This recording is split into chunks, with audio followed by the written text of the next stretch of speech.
Hi, welcome. Sunderland School Board meeting. This is a regular meeting. We are starting it at 6 o'clock, and it's going to be an unusual meeting because the board isn't going to do most of the talking. Hopefully you will.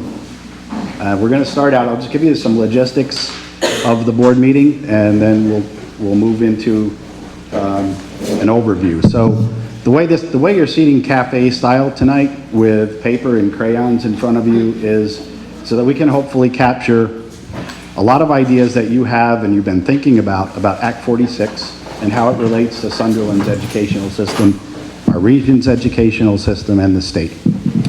And we're going to help by facilitating a couple of exercises that we'll introduce in a little bit. But first, we're going to have our Superintendent, Dan French, give an overview of Act 46. Good evening. Can you hear me okay without a microphone? Great. My name is Dan French. I'm the superintendent for Sunderland and the BRCU. My task tonight is to give you a quick overview of Act 46. Hope you enjoy this. Seems like we're doing it every day. I'm going to take about 10 minutes to do this. I'm going to ask you to hold your questions. The bulk of tonight's meeting is to have a conversation, so I'm sure I'll provoke some questions for you. And gladly, I'll be here the rest of the night as well. But what I'm trying to do right now is just give you enough basic technical information on Act 46 so you can have a conversation with your neighbors at your table. So first I'll say Act 46, I've been a superintendent in Vermont about 13 years. I'll say Act 46 is a landmark piece of legislation. It's significant. Probably the same scale as Act 60, Act 68 was. It's important, I think, right off, is to understand what it's trying to do. What are its objectives? There's so much, lately, a lot of misinformation about what Act 46 and what Act 46 isn't. I think it's really important to start off by saying, what is it? And fortunately, I'll first say that it is a lengthy piece of legislation, but its objectives are in one paragraph. And if you can't read that, I'm going to sort of just focus on a few highlights, but basically, the legislature is saying it wants to move the state towards what it calls sustainable models of educational governance. So there's been, perspective at the state level that, Vermont has the highest cost per pupil in the country. We have a declining number of students, significant decline in number of students, yet the number of staff in our schools has stayed the same. The idea is that locally that hasn't been addressed because school boards are in these little silos of governance structures, and only if they had a broader picture they could make a change that would be necessary. So that first sentence is sort of the key. The idea is to move the state to a sustainable governance structure so that then locals, once they're in these sort of larger structures, can provide substantial equity and quality, lead students to achieve the state standards, maximize operational efficiencies, promote transparency, accountability, and delivered at a cost that is affordable for everyone. So that's Act 46 in a nutshell. Its focus is on getting to these sustainable governance structures. I'm going to give you a few definitions because we have a pretty complex governance structure in the state. First one is this idea of a town school district. Sunderland is a town school district. This is sort of the basic building block of our governance structure in Vermont. Goes back to like the 1880s in our state. Back before then, we had, I don't know how many, does anyone know how many schools there were in Sunderland? One-room schoolhouses? Four. So each one of those was a school district, had its own school board. Around 1880s, there were 3,000 of these school districts in the state of Vermont, and the legislature said enough, we're going to force towns to have one district, and that district will be the town boundary. So we call these things a town school district. Once again, it goes back to the 1880s. That was sort of the last time governance structure in Vermont really changed. It went from 3,000 school districts down to our current 280. It's been that way pretty much since. And Sunderland is an example of one of these. Town school districts, under the law, are required to operate schools and provide tuition. And I'm going to refer to this gets to this choice issue, this idea of what's called an enrollment option or choice. So under the law, town school districts are required to either operate a school or provide tuition for the students to be educated. Next sort of innovation occurred in the 60s. This was what's called a union school district. This is when more than one town school district come together to usually jointly operate a school. We have a couple examples of those in the BRCU, Courier and Medley, what are called Union District 23, Union District 47, or Union School District. A regional education district, what's called a RED, basically it is a union school district. It's just if you go through certain hoops under Act 153 and you get some incentives, you're a RED. But basically it's a union school district. And we have one of those. Supervisory unions are groups of school districts. Supervisory unions can include town school districts and union school districts. Supervisory unions go back to like 1910 or so. The idea was with this concept was that we had so many rural communities that the idea was they should share a superintendent, not have their own. So under Vermont law, every school district, whether a union school district or a town school district, has to be a member of the supervisory union, unless you are a supervisory district, which is you're big enough to be your own supervisory union. And we have about 10 of those in the state. Burlington, Montpelier, Rutland City are supervisory districts. In a supervisory, I should make that I'm going to talk about this issue of school choice a bit tonight. In supervisory unions, you have groups of school districts, like the BRCU is a group of school districts. In a supervisory union, it's perfectly fine for districts to have their own enrollment option in the same structure. So for instance, Winhall is a K-12 non-operating school district. It's perfectly fine for them to be in the same supervisory union as Sunderland, which operates a K-6 school and has choice 7 to 12. That's fine. The challenge is under the law is when you have one school district and the enrollment option has to be the same for all the students in that school district. But that's not the case in a supervisory union. So a supervisory district, when you get to these structures, the enrollment option has to be the same, like a school district. So Burlington, Rutland City, they are a single district, one board. They also function as a supervisory union, and the enrollment option is one enrollment option for all the students in that governance structure. So that's it. You've mastered governance in Vermont. Okay? So, Act 46. Firstly, it makes no change to this fundamental understanding in Vermont law about enrollment option or choice. It makes no change to current law. However, it's going to force us to consider merging districts, and that's going to be your conversation tonight. And when we start considering that, there's some basic principles to remember. One is enrollment option for a school district must be the same for all students in a school district. So Sunderland School District, if you take it as a school district, it's K through 6 operates the school, has choice 7 through 12. That has to be true for every single student in that school district. You can't have some students in the Sunderland School District have one choice option, another 7. So it's one school district, one choice enrollment option. Enrollment options among school districts and supervisory union may vary, since enrollment options are determined at the school district level, not at the supervisory union level. So one of the things I'll emphasize with Act 46, the supervisory union, the BRCU, has absolutely no say in what you do locally under Act 46. All we're trying to do is coordinate this among our different districts. This idea of determining your choice, your enrollment option, totally resides in the voters of the school district. And it's perfectly fine under a supervisory union to have multiple districts with different enrollment options. The challenge is when you merge districts, however, and this is the trick with Act 46, when you merge districts, you have to reconcile that if you're trying to merge districts with different enrollment options. If you try to merge Winhall with Sunderland, something has to give, all right? So since Act 46 is putting pressure on districts to merge, this is where the issue of choice is coming out. Because if you want to merge Winhall with Sunderland, you have to come to some agreement what the enrollment option is going to be. It isn't going to be okay for Winhall to keep its K-12 choice and for Sunderland to operate K-6, not have choice, and have choice 7 through 12. Something has to give. Whether it be Winhall decides to operate a school K-6 and the same as Sunderland, or Sunderland gives up operating at school, something needs to happen. Does that make sense?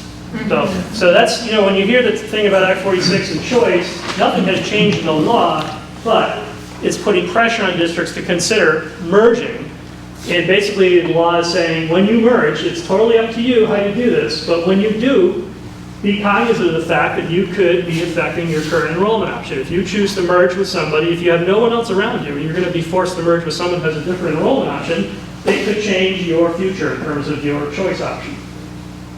So under Act 46, basically back to that first slide where the objectives to have sustainable governance structure, the state has declared the supervisory district, that thing like Montpelier or Rutland City, the state is saying this is the preferred governance structure. The supervisory district is the best way to achieve the policy objectives laid out in the law, efficiency and so forth. If you had single districts that were large enough and had scale enough to be efficient, that would be the best thing. And the state has two ways for you to do that. I'm not going to, there's a lot of technical aspects of this, but basically, if you do it really quickly, the state will give you more money. If you go slower, there's less money. But that's option one, preferred governance structure. But the state also says in Act 46 that it realizes that not every place in the state, probably like us, is not well suited to form a supervisory district. Because in the BRCU, we have so many different districts. So the state has provided another option in Act 46, what's called the alternative governance structure. The alternative governance structure is a supervisory union. So under Act 46, it's okay to maintain a supervisory union. You do have to be able to demonstrate to the state how it can achieve the policy objectives, back on that first slide. But even when you do this, you have to do some merging. So the state's saying if you're going to operate a supervisory, if the supervisory union is the best thing for you in your region, you have to get down to the smallest number of member districts practicable. One of my favorite words, okay? So what that means is, I interpret that to mean if there are 4 K6 districts in your supervisory union, the expectation would be that those 4 would at least merge down to a single K6 operating district, So that's the idea, at least number of districts practicable. You also have to have at least 1,100 students. There's some tax incentives also available under this option if you form a RED, back to that RED thing. If you meet certain criteria, the Act 153 that created the RED, if you do that, there's a possibility under this structure to form a RED and get some incentives. Another consideration, particularly for Sunderland, is the Small Schools Grant. If you're not familiar with this program, this is a source of revenue Sunderland relies on, and as does Courier. This was created back around Act 68, designed to support small schools. Sunderland gets about $90,000 a year. Courier gets 70. That's a lot of money.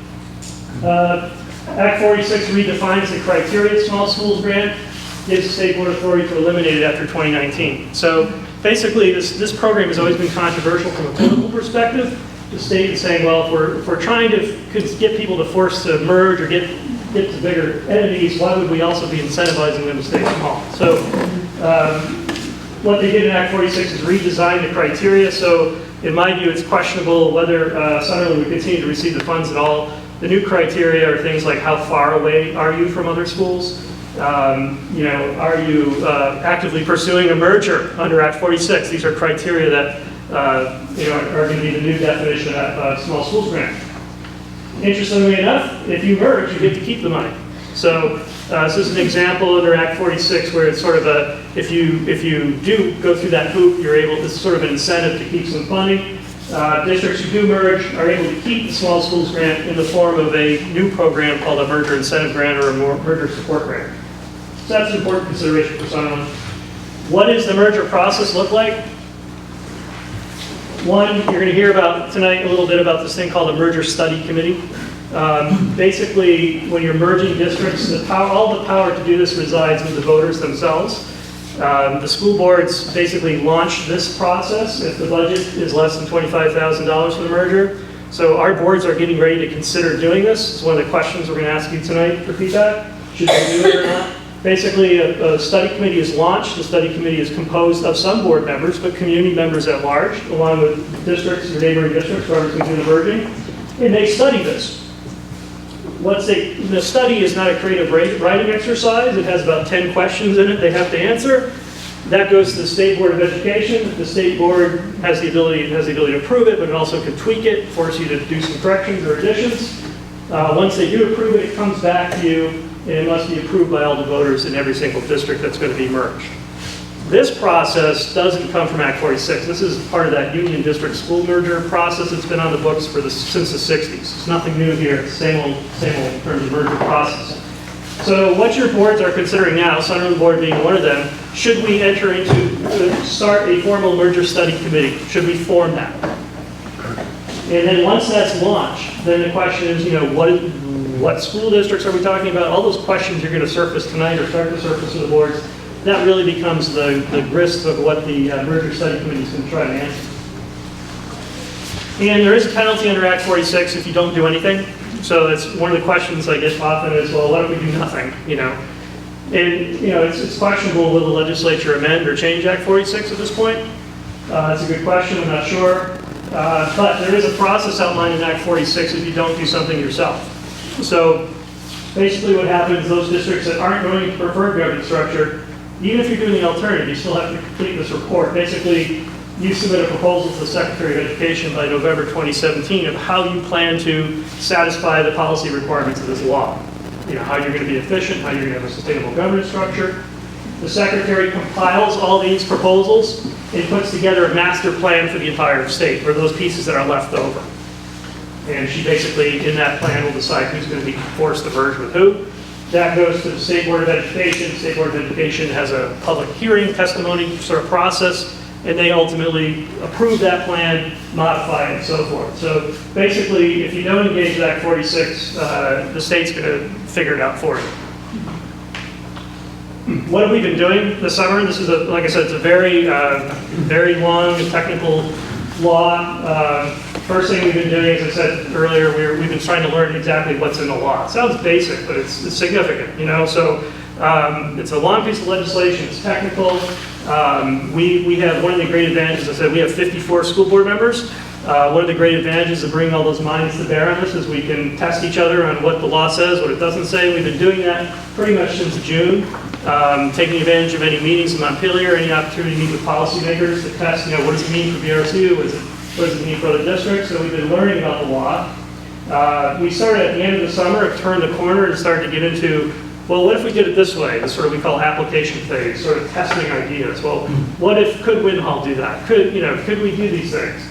This has caused some concern in communities because we're just trying on ideas. You know, we've been very clear, what if? You know, people are like, you said it. I was like, no, we said, what if? You know? So we've been trying on things, trying in different areas. One of the things we've been doing is talking with our neighbors. An important part of Act 46 is to stay in connection with what your neighbors are doing, because they might be pursuing options that could affect, you might be thinking, well, we have an option next door. Well, they've gone on and decided to do something else altogether. And now we're moving into what we call the community engagement phase, which is to understand, get some initial feedback from our communities, you know, on what we should be, where we should be headed. And, you know, really right now it's about, should we even form a formal merger study committee to go forward? This is a key part of what we're doing. We're doing this pretty much every night of the week these days. Andrew from the Journal has been at so many. He's quite fluent in this. The next step, however, is to actually take some action. That action is the first sort of benchmark piece of action will be the formation of formal study committees, which none of our districts have done. Okay, so none of our districts have done that yet. So in summary, I would suggest tonight it's a great opportunity for you to learn more about the law and have a conversation with your neighbors. And I know the school board is very interested in your feedback. I would say question one, you know, the one I'd like to see you wrestle with tonight personally is, should the Sunderland School Board vote to join the merger study committee with some of its neighbors?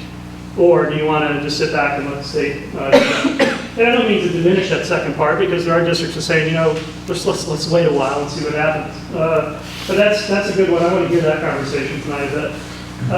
Are there opportunities in Act 46? You know, it doesn't take too long for boards and community members to, after you get over the sort of hurdle of what's involved, to start identifying what are the opportunities under this law? Are there some things that we can do better? Do we have a sustainable governance structure now? Could we improve that aspect of it? Does that translate into better outcomes for kids and operating more efficiently for our taxpayers? And lastly, and probably most importantly, what are the most important considerations for this community? What value should be being brought to bear as this board, the school board, will start to struggle with this issue? What are your most important assumptions and beliefs and hopes and dreams for your kids? Okay. That's an overview of Act 46. Okay.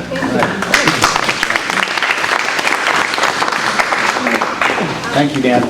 If there's any real specific questions for Dan, I'll take a few now. If it's more overarching about what are some of the options, that's actually what we're going to get into, and I'll have you hold those for now. So if there are any clarifying questions. Yeah, I have a question. Yeah. So I've read parts of Act 46, Good for you. the whole thing, because it's quite extensive.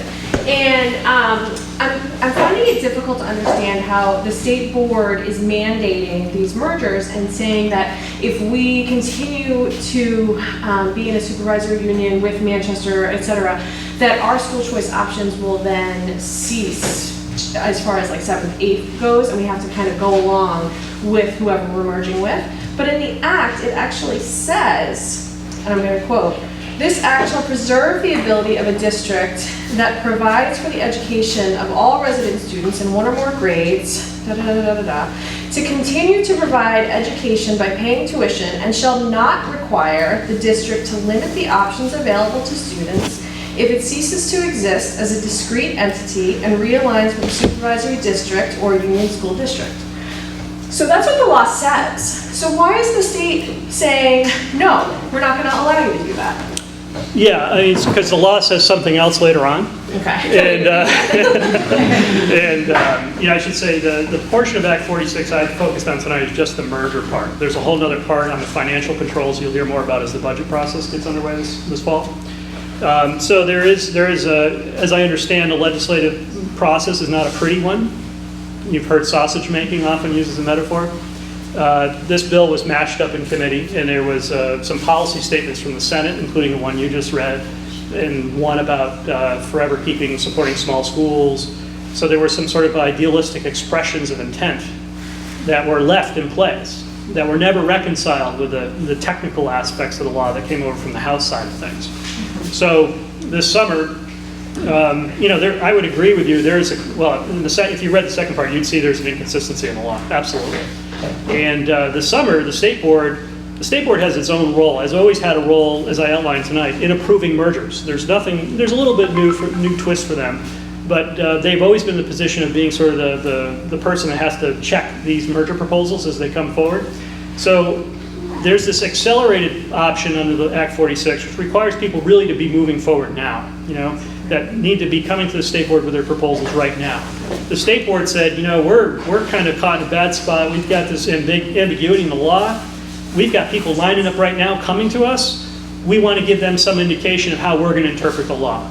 So that's all the state board did this summer, was say, we don't know how to make sense of this. We're not thinking the legislature intended to change school choice as it is in the law. So we're just going to apply the law as we know it elsewhere and leave it to the legislature this winter to figure out this conflict in the law. Okay. So the state board this summer was really just speaking to those very few districts, and we think maybe there's 8 that are queuing up right now to do that accelerated thing. That accelerated approach is really only for a handful of districts that are really ready to go. Mm-hmm. So they want to just give some guidance to those folks who are getting in line right now. Mm-hmm. And I think there's one coming up in November.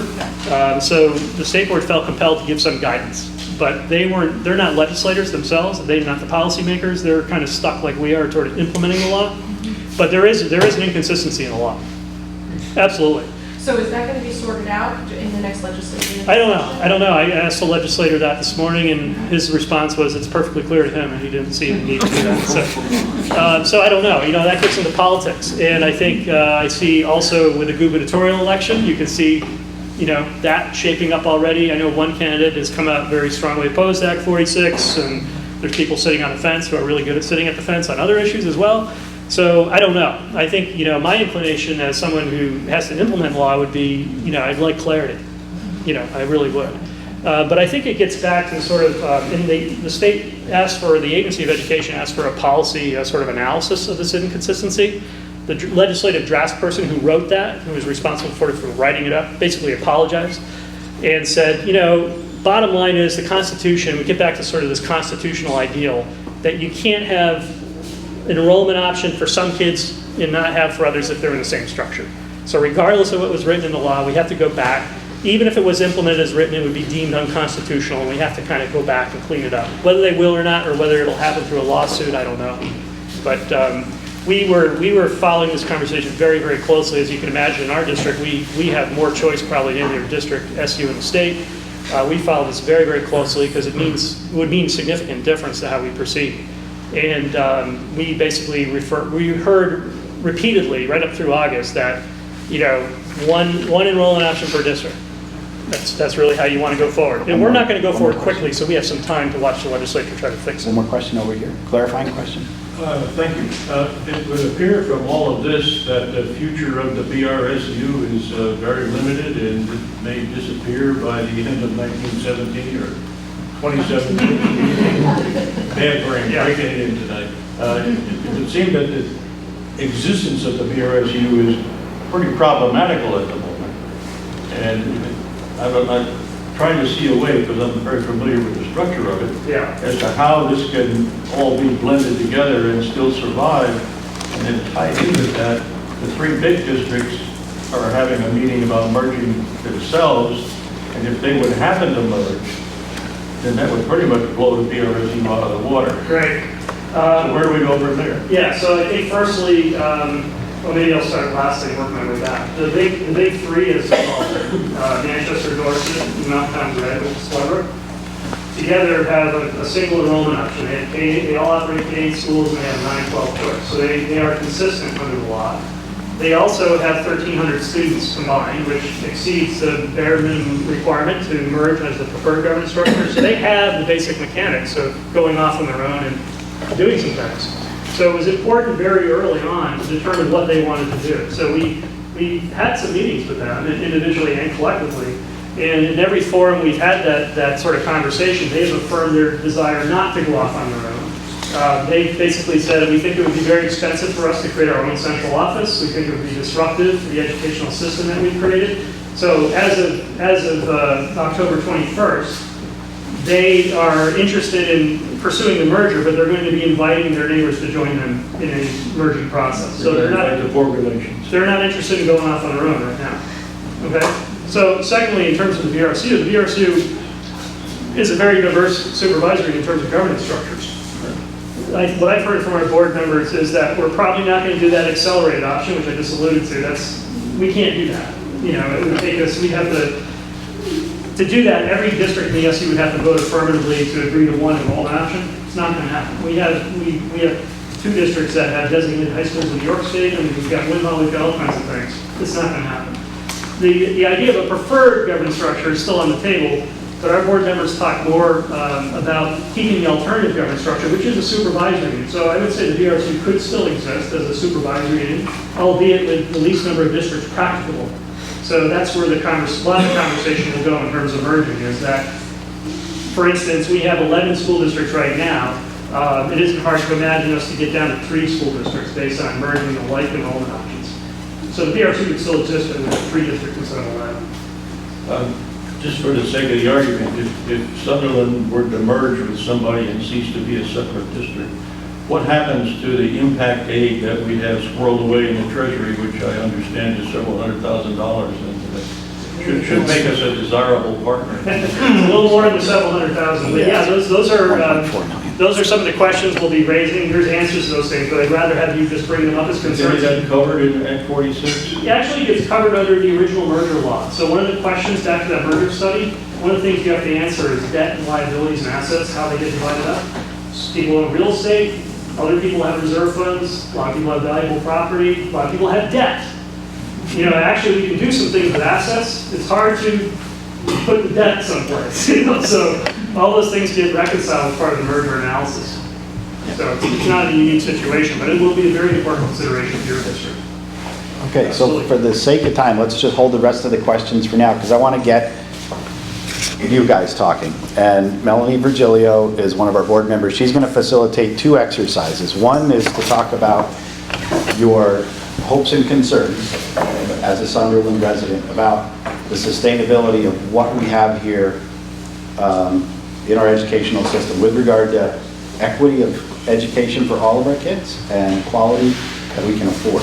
The second one is going to actually then dig in to some of the options that we've already done as a school board as an exercise to look at a number. We've looked at 5, although there are more. We've looked at 5 likely options of merger, and we've weighed the advantages and disadvantages as a group, and now we want to extend that conversation and brainstorming to you all. That's why there's paper on the tables and crayons and markers. We hope that you'll all, as you go through this process, will pick somebody or you each grab a marker, make notes, write down your thoughts, because all of these will be kept.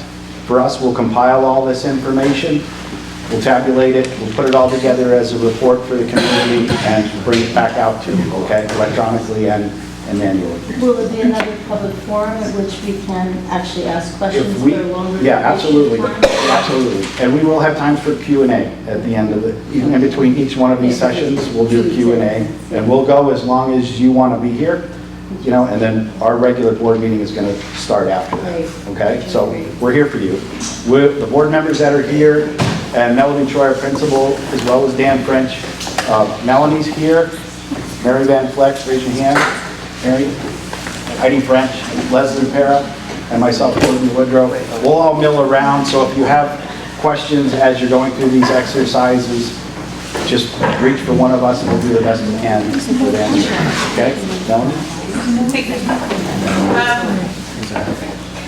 Act 46 has kind of organized 5 different key components, 5 goals that it's hoping to achieve through this process of consolidation and merger, which is kind of how we're looking at it. But it's really an opportunity, it's posed as an opportunity to kind of help our governance structure address our state's educational needs better.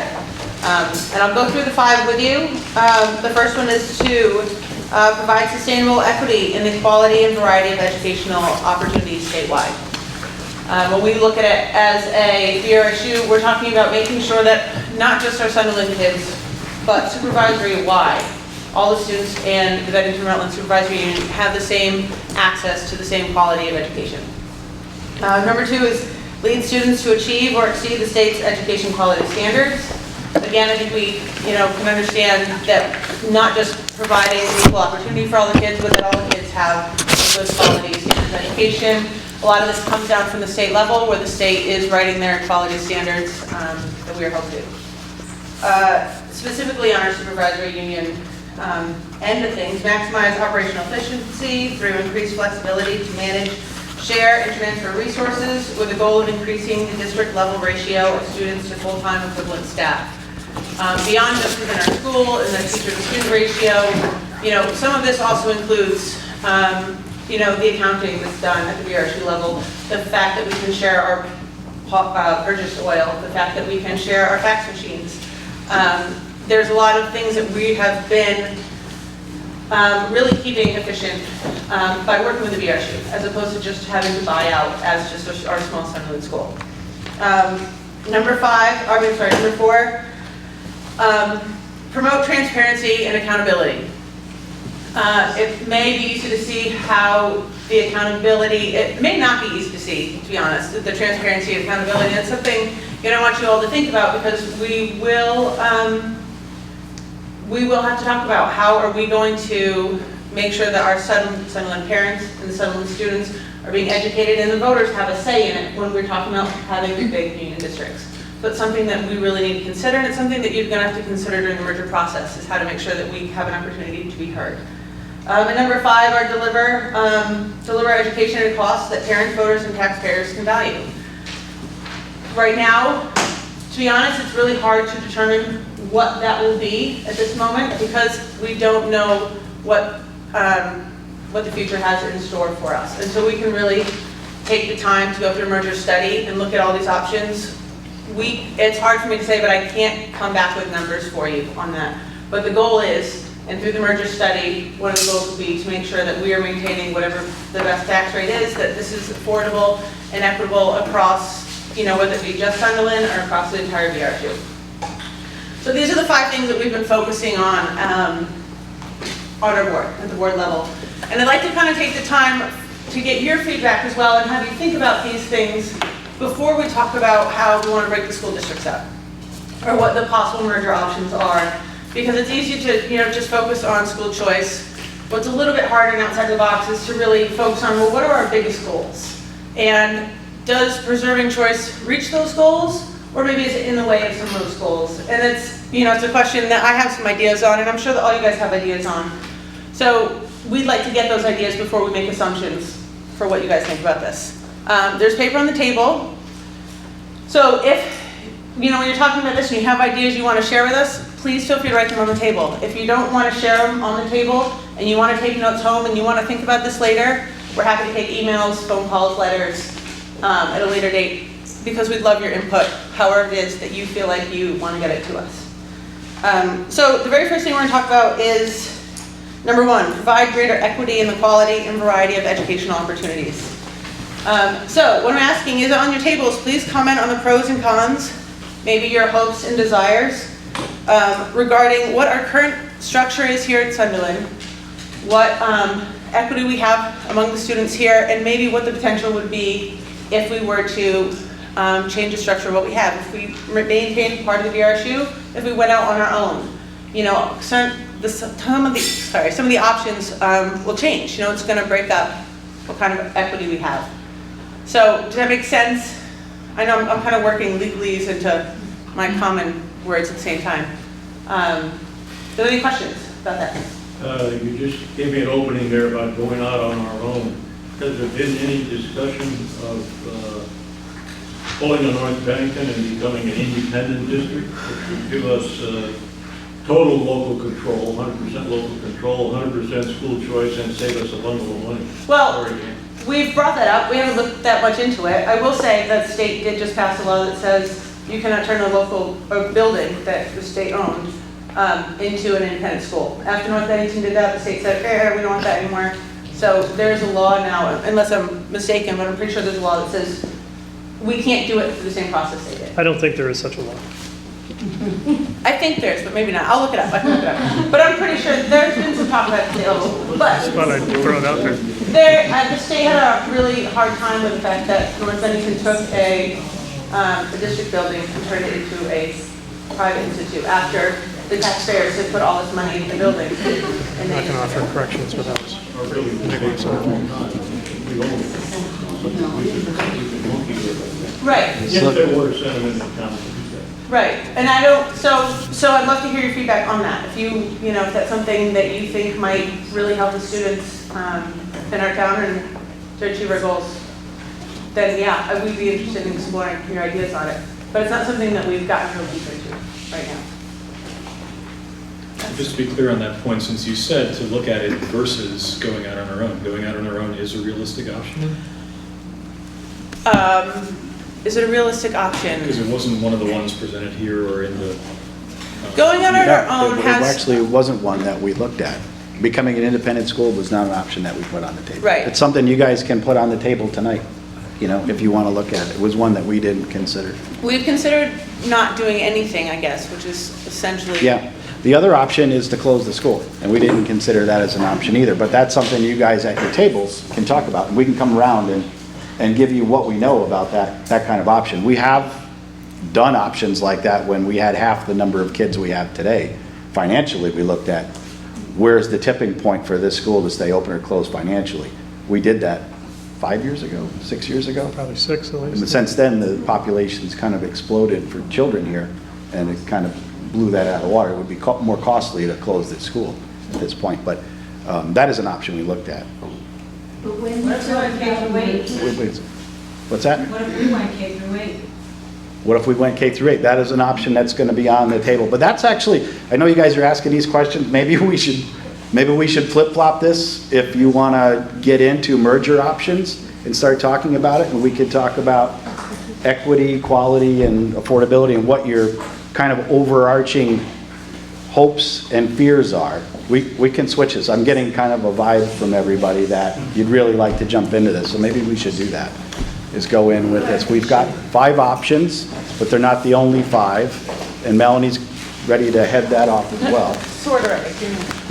Kick that off, I mean. Yeah. Clarifying question, when you talk mergers, so this does not involve physical plant merger in No. the sense of, okay, solely governance. Strictly and nothing governance. more. Just strictly governance. Okay. Yep. Okay, great, thank you. The elimination would be at the school board level. So school board members would disperse. We would go from X number of budgets and X number of school board members in the Bennington-Rutland Supervisory Union down to, per unified district, 1 budget and 1 board. And I'm sorry. right now, we expect there's going to be more than 1 unified district within the board. Where the personnel falls in that, We'll get into all that. I really want to jump in this because I want you guys to start picking up pens and getting your ideas down. We can talk, and the more quicker we get into it, the more information you'll have, the more we'll be able to tell you.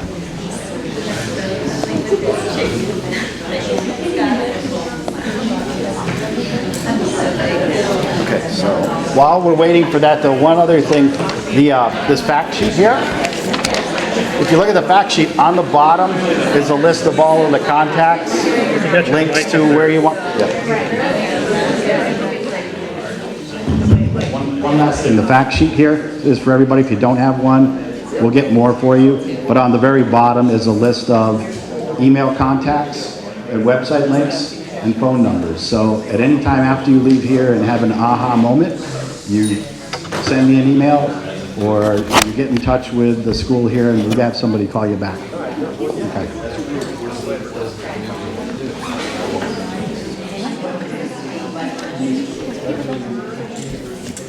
All right. So what do you think? You're tired yet? Just getting ready for the night shift. I think it's exciting. It is. It's. I really think that I was talking with a legislator this morning who was really opposed to the legislation. put your slideshow. We I have will after 3 tonight. for team, 3 for slides. So you're gonna have to what Isn't there a Xerox? There is, we just did these. Okay. All right.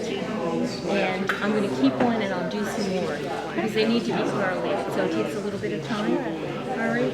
But I'm gonna give you 3 a table and if I have extras, I'll come back and put more on the same thing.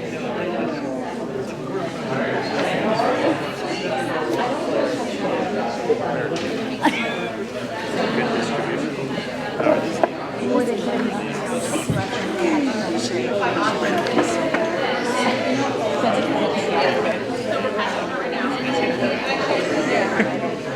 Yeah, you go. Have fun. Damien's at football practice. That's weird.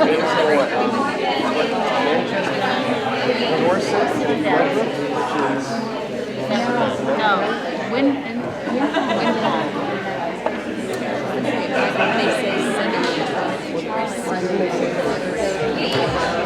Yeah, that was Dorset, Manchester, and yes, there's here's another one. Ready with that? Thank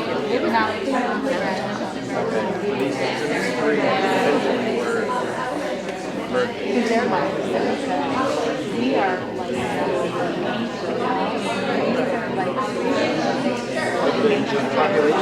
Do we only have, yeah, we're not gonna have enough. No, we're not gonna have enough. So why can't we go Yeah, but we'd have to shut down our building to do that. Yeah, because then we have to, they probably don't have, they have an option. Oh. Why would they get the whole purpose of choice is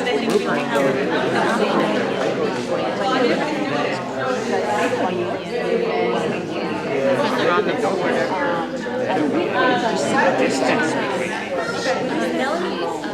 Just Do you guys have any questions so far? Which one are you looking at? Choice is obviously when you don't have. Right. That's where. Yep. Because we don't have. Where do they go, Casey? They have a And then all that go to that meeting.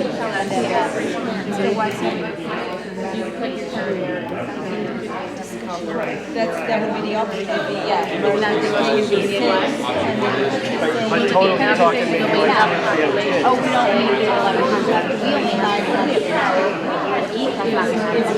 yeah, so we need to get one of the bigger ones to meet. Well, why don't they have numbers? It's not So what can you tell us? So what are the numbers? What are the populations here so we can sort of get a sense of like the populations of the students to be able to bridge to that number that other to try to get to the, I thought it was 1100. We're not going to hit the numbers for an alternative structure. We're not going to hit the numbers. We're not, unless we went with the big 3 has enough to hit the numbers. The rest of them may be an alternative structure. We're not going to hit the numbers required to be able to well, it is, there's alternatives. We still need to merge. We still need to form the least number of districts possible within our. We're not going to hit the number. Get out, let the number go. Pardon? Are there penalties, like less state or some funding? You wouldn't hit the preferred structure, which would, if you merged quickly, you get more of a tax incentive. There's still incentives for merging. What has been happening now? They have 12 they have to merge. They're in the same boat as everybody else. They can stay in a district alone and do nothing, but down the road, the state can place them where they want to place them.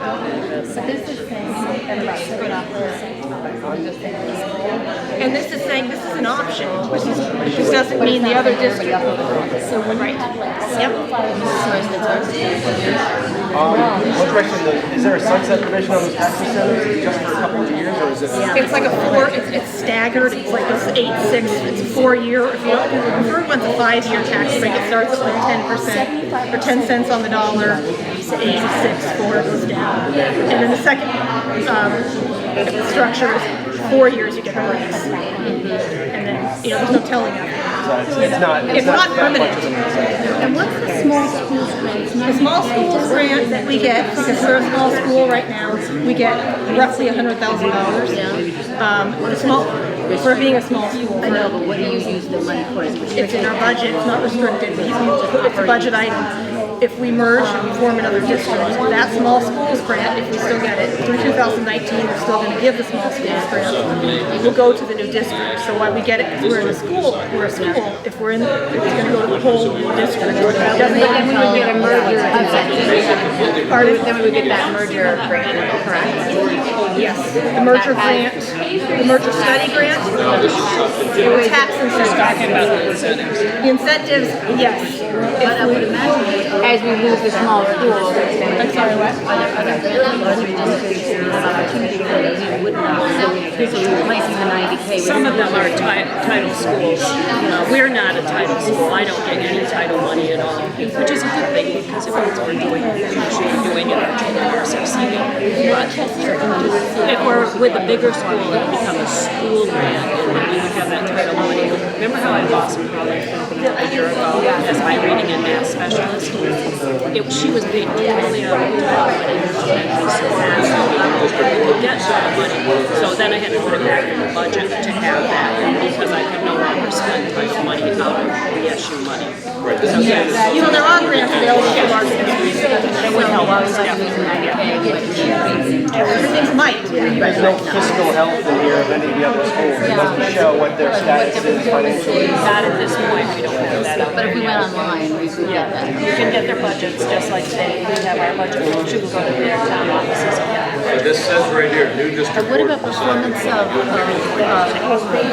what about performance of, we have a large endowment with it's just some kind of flush fund or something. Impact days. Or I know, you know what I mean, it's not an endowment per se, but it's some kind of money. We have an impact. No, we have to send, we have to send students who are very back to because our population is cautious. And I'm really cautious. And at this point, it would go to the new district. It would be part of the new district. But we have to get earmarked for only students. Sunderland students. Then it would become part of the big operating. Unless you can put that into the articles of the new district. Because in essence, otherwise you're going to be funding somebody else. If it's for article, but that might be perspective versus the money that's already coming from the state. It's like a marriage.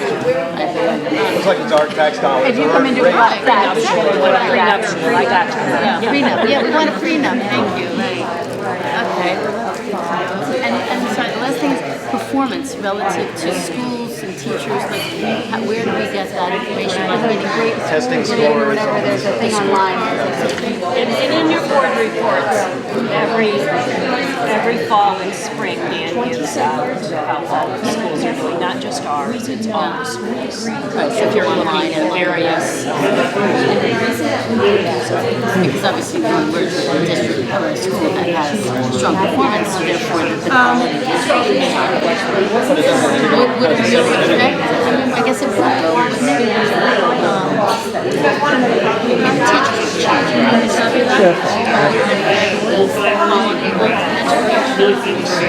what kind of quality education is the fact that it's smaller schools and with smaller class sizes, you get more of a one-on-one approach, whereas with the idea is to make it level, meaning smaller schools are getting better grades, grades being performing better. So let's level that out. These larger schools have bigger numbers to kind of make this work. So you're gonna make quality education real progressive. They say we're overstaffed. It's not that they're paying too many personnel for like sizes, number of kids. But it's cost per piece, but we're not physically changing locations. So yes, it's just the money going. But how people change is not changing. So that's what it's going to happen. The personnel is going to have to change. There's going to have to be personnel. That's more money for all of our special higher needs, which means technically, if I don't have 3 children that this year their needs are not met, and then somebody else brings more classes, but then it's less for some kids if we have more kids come in and they increase the position, which is what happens. I actually volunteered. I did the first time to do it before they hired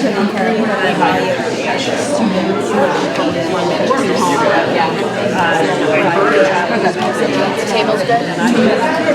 I know. Whatever you guys so that's just so I think Right, but how he's got to be some They lost 70 grand of revenue. Otherwise, we're not. Sits back. I mean, that's a lot of money, it's not even sneeze at, but I don't know what the budget is for that beauty.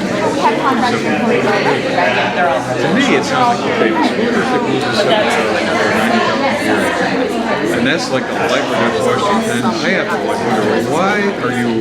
Well, and that's why they're small, that's the whole downside of schools.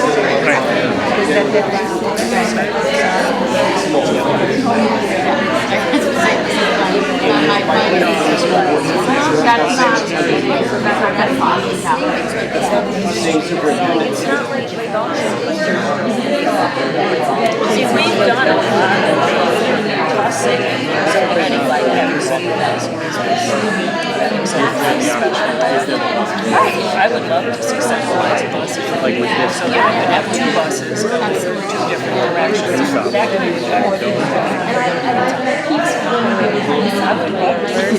Even Kassan could probably head a committee for you. You don't plan on working. He's determined that the bus driver didn't know the way to his house. He's like, he doesn't even know how to drive in his store. He's turning around. Yeah, he's like, oh, let's go this way and this way, and he's at our house. Well, just so you know, that's I'll speak for myself. The bus driver would thank you. Sure. And they can direct it whichever way they want to go. So do you have a church? Yes,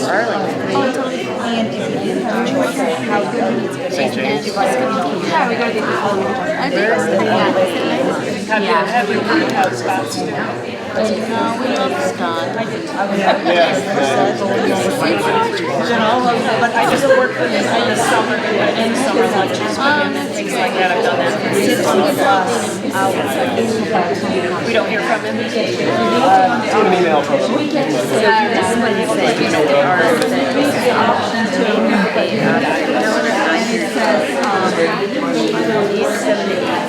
Yeah, thanks for your good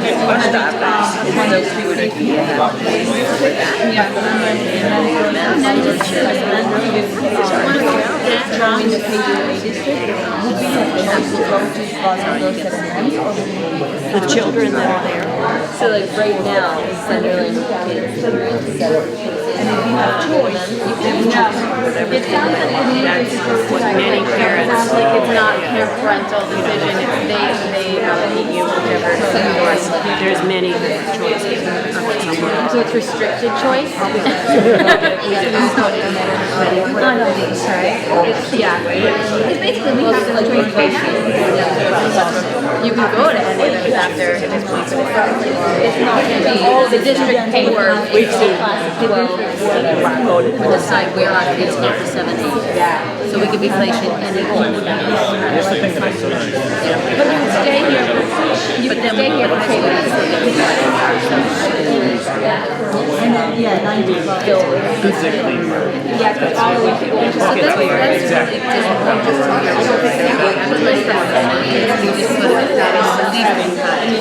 Like in New York, when they talk about mergers, you're building a new school and you're putting them all in one place. So that's a good question. What about transportation? But you're also Then transportation is a huge, and that's one that the district has to Just can't do that. Really, I mean, you look over in Berkshire Yeah. at the Sunderland Act. Yeah, it's phenomenal. And it's phenomenal. And you know, your kids go to college and they say, you know, we question. We say, you guys like ready? And Sarah went to the University of Chicago. Her friends had all, you know, her roommates were at prep school. She said, I'm doing it. I'm having which to me said something very positive. But that's the bigger you are. Yeah. There's a value to science. Oh yeah, no. Secretary Holcomb was in town, and she visited BBA, and we were hooking up in the bookstore afterwards. She's like, "Well, that's what you can do when you have a comprehensive program." You know? Well, and you know the fact that they are private, and you know, Well, that helps. I mean, but the community didn't pay for any of those buildings. You know. Well, that's what I talk about when I do talk about merger with our middle level guys, the big three. I say, well, look at Burton as an example of what these communities. Those resources are the focus of those communities. Educationally, bringing their culture and financial resources to bear. All of our communities believe education is critical for the sexist kids. That institution is a representative of what we can do when we put our resources in one place. And I stack that up against our middle level programs, and I'm appalled, that you think it's okay because you want to have local control, that you think it's okay. I don't know. I mean, you think that's the best thing for your kids? I'm getting ramped up for Dorset next week. I gotta, And they're a hard nut because I know another great group. Yeah. And they really care about education and they're highly focused. But let's look at the big picture. And if they can see that, in fact, there can be more focus if you've got a kid who's excelling to be able to work with kids. To have that kind of energy for your kid in a room full of kids who are like that, where they're really bouncing stuff off each other, it's phenomenal. It's like we went from here to Pine Cobble, and our kids were like energized. They would come home and conversations. Yeah. And it was the peer group. Well, that's half the learning, right? You got to. It's your peer group. Yep. And I don't believe in full immersion. Never did. There are points where kids need to challenge each other in the classroom. And if special programs, there's all kinds of stuff you can do that you can't do in this economy of scale here. Hopefully the parents in these areas will see it. I know it's hard. And the joke is, there's no kid who's going to go on a bus more than 20 minutes. It's like, I love that one. Oh, we were the other night. Says, well, in bus. West Virginia, I'm like, I said, just stop. West I said, Virginia, stop. give me a break. I said, if this thing is completely implemented as planned, we are still going to have micro school districts on a national scale. So I have a slide where I put up the numbers. We have a school district that has 14 kids.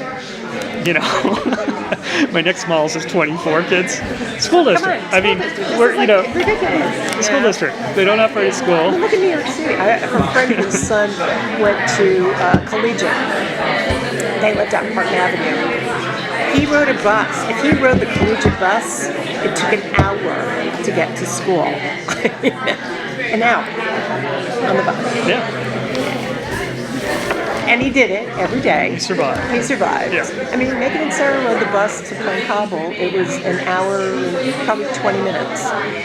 It was, they did their homework on the bus. They had a social network on the bus. Kids survived this. we shouldn't say this, but I used to, if they complain about the buses, oh, you can always go up to Sunderland. No, Bob, no. And it's, yeah. And I want to see all of our kids do well, I mean, it's such an important gift that we give our children. It's education. Well, that's, so important. From my perspective as the person who runs the operation, I think we are in a crisis, right?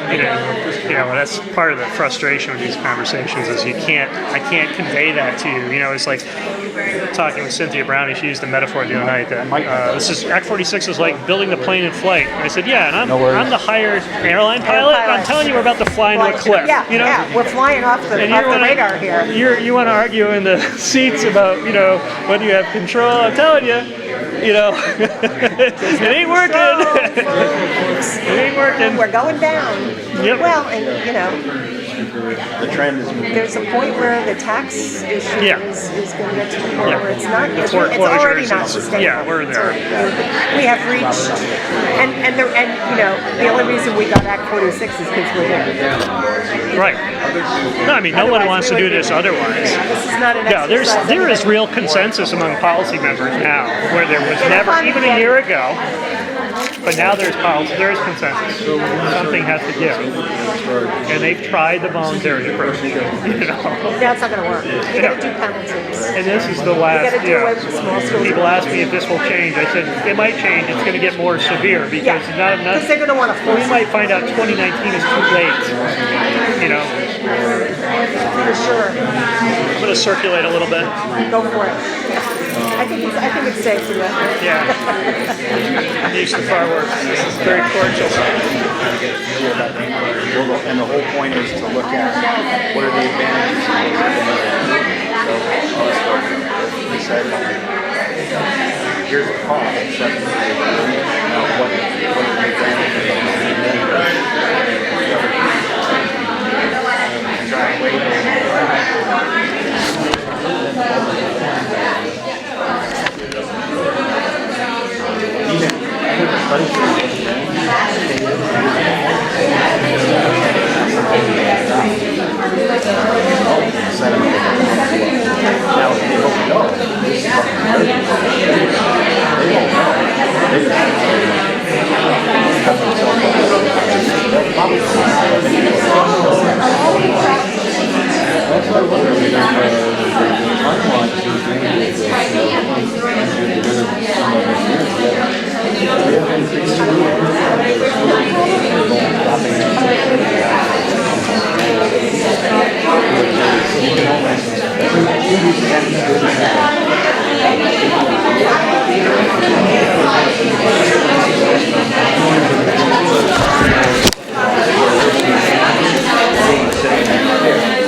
I wasn't sure what the end goal was here, or if we're going to have another follow-up one to actually get opinions. We can do that, and after we collect information, we're ready to go.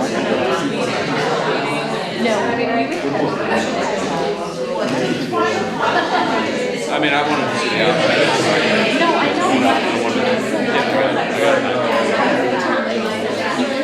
I still don't really understand what happens with the money. We keep it? In the articles of agreement, there's No, right? Isn't it? Right. But, So- but it sounds like perhaps what happens is the district board will decide which students go I just want to where. make sure I think this option is the one where Sunderland would merge with Dorset, Manchester, and Flowood. Essentially, You'd state your have K one through 6. school district would be formed, and your enrollment option in that district would be K through 8. You can attend a school operated by that district. There's 3 K-8s. That's different. And you have choice 9 through 12. Okay, so with K through 8, 8 might be placed in Sunderland, middle. you would would stay here K6. Okay.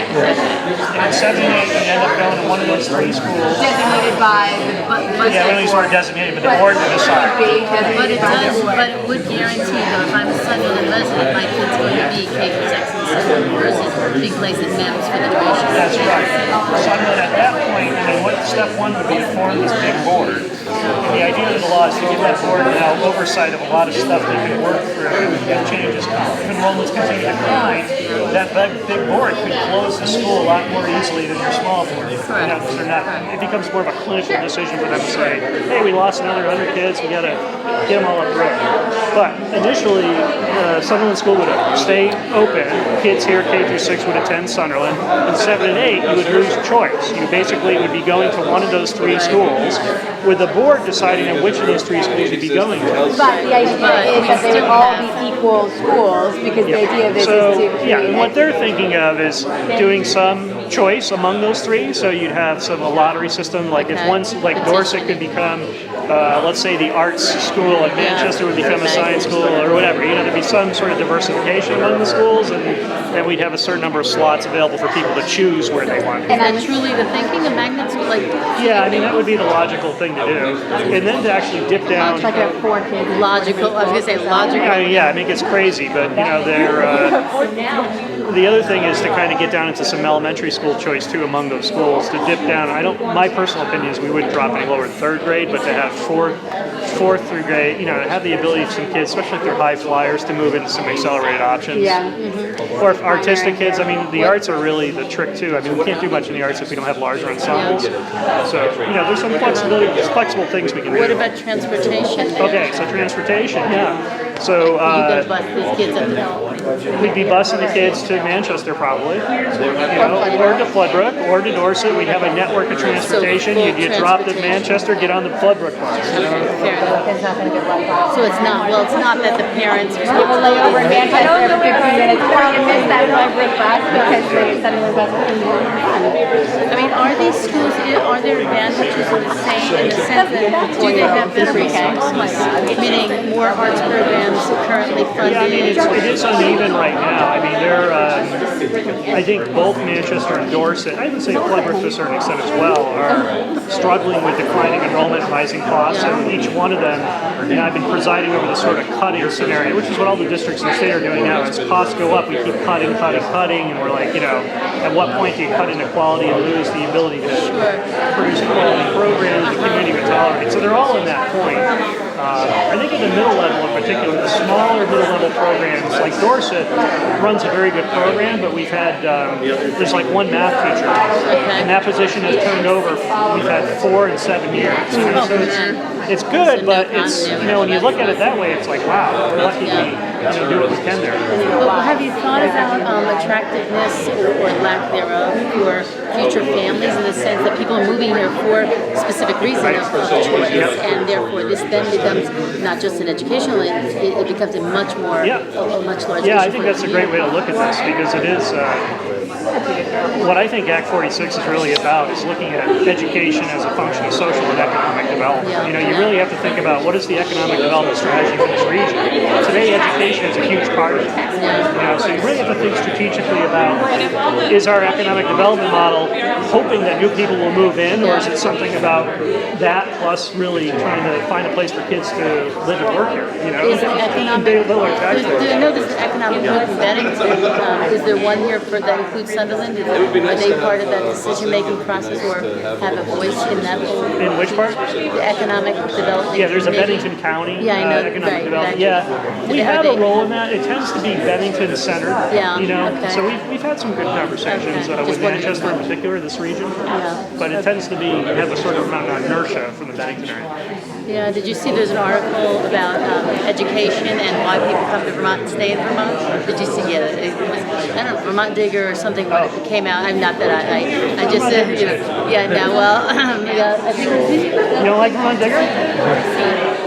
No? I've only read a couple of them. Oh, okay. So I don't know how it came out, but saying about sort of realizing what Vermont brings for the economics. Yeah. But lots of your kids would be, yeah.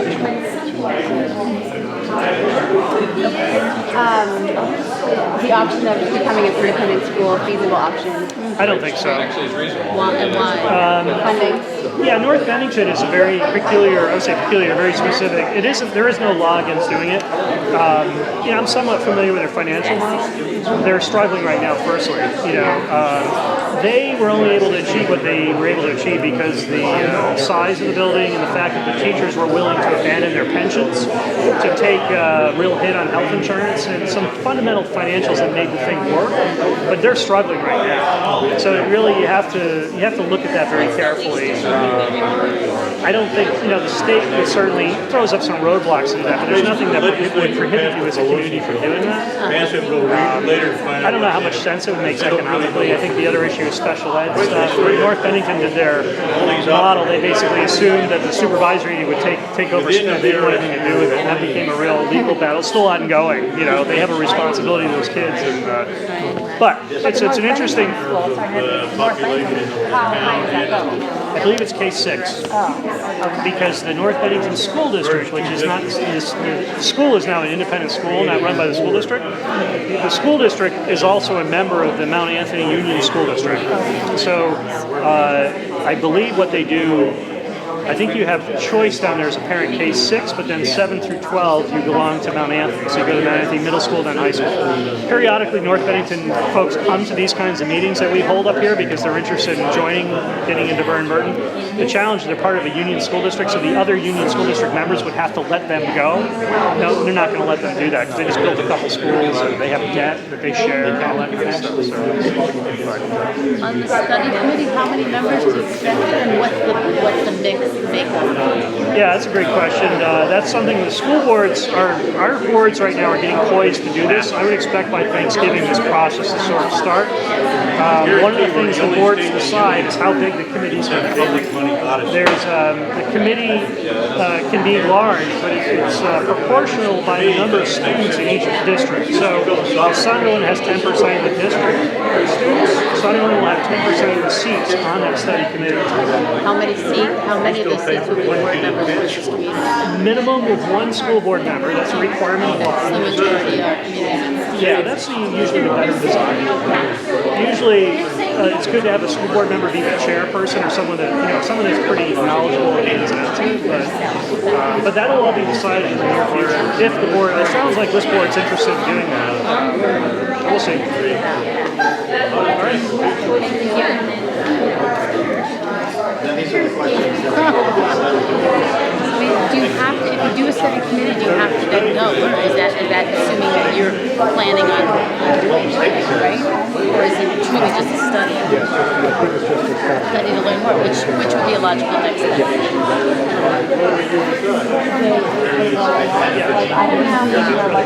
I know. So,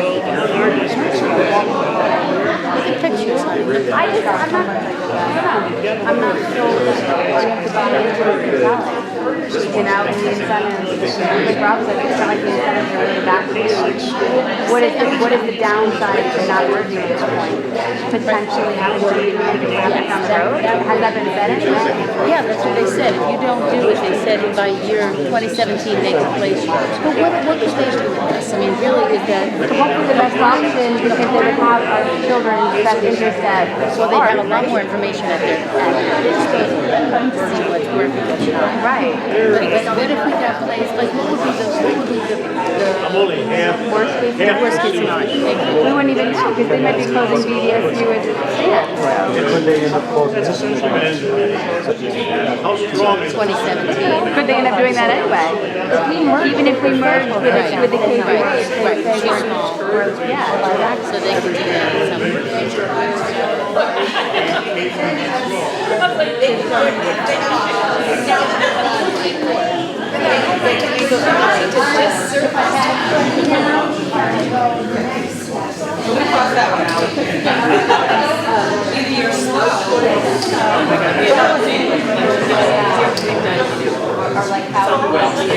It doesn't.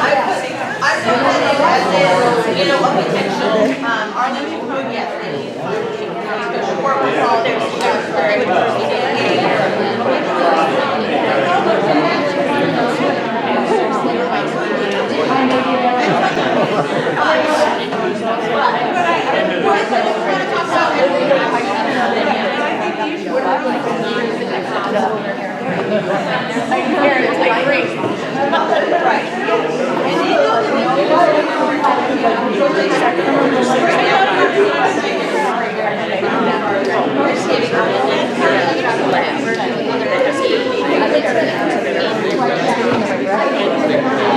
In the classrooms, they have iPads and various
locally that were bigger than it.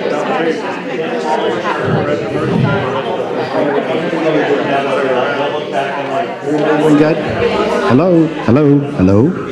Everybody doing good? All right, I'll give you guys like another 3 to 5 minutes to jot your notes down, talk amongst yourselves. What we're going to do is modify this a little bit, and we're going to go table to table, and we're going to ask someone from that table to be kind of the spokesman for the moment and give us a summary of your thoughts and maybe a straw poll idea about what type of merger options seem most advantageous to Sunderland from your perspective. And we'll start over on my left, okay?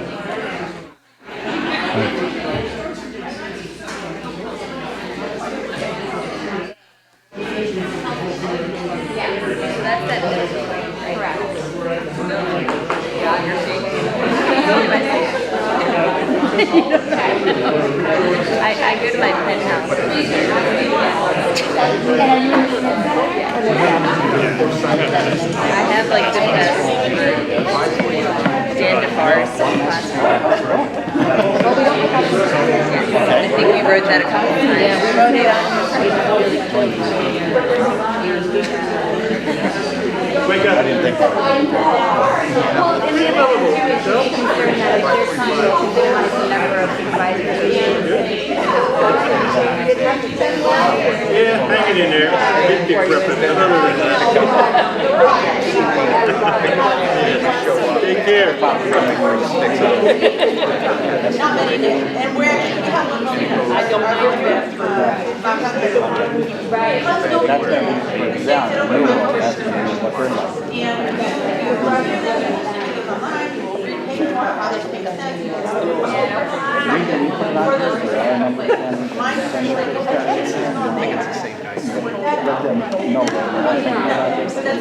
But this is the cost.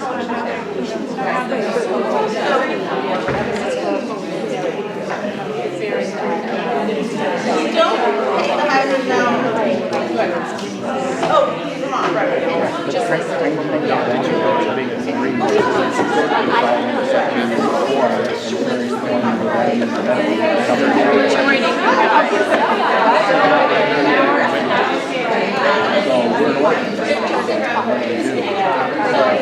yes. state might look at it and say, well, something down in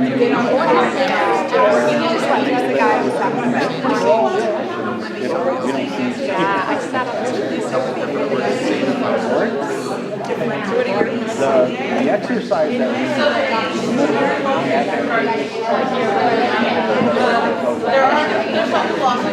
the biggest part.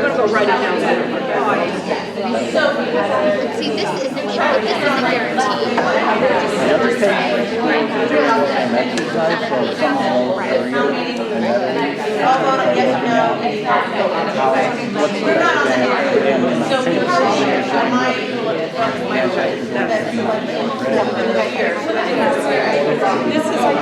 we have that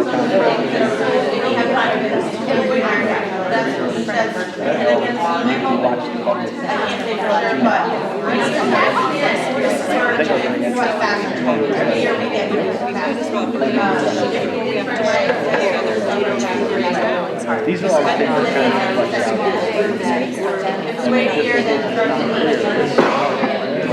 happens here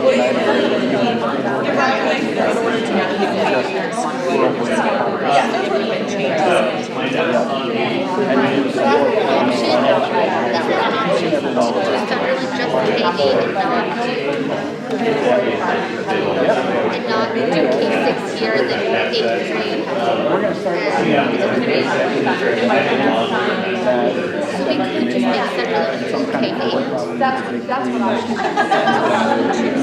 right. So then where did this all come from? I won't forget your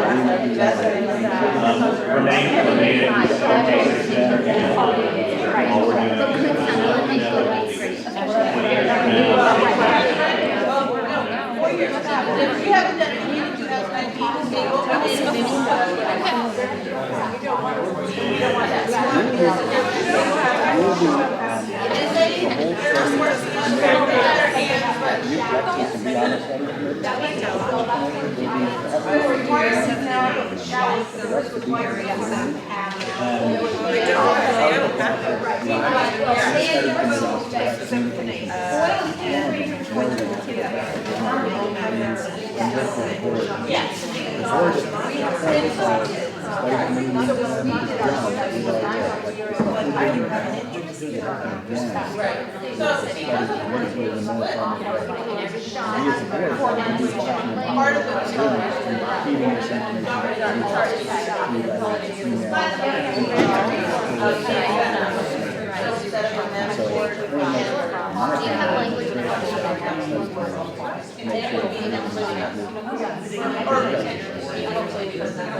then yes, once there's one board, we're going to surrounding the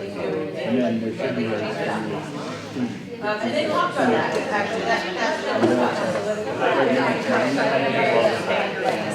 in the study group form, the study committee person and the chair of that study committee, because they will be formally open subject matter on GNAT. well, we do that, if you want to get if you want to email us,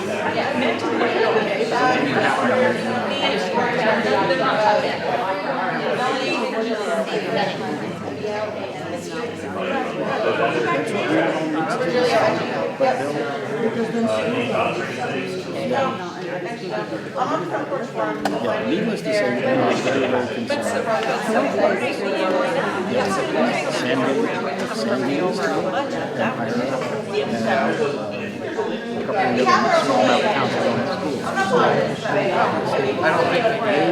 there was a possibility for them, because they're all like schools, so they form a web themselves. So that's what they'll become. Okay, to get really crazy, someone thought the idea was like, for everybody who doesn't have a school or has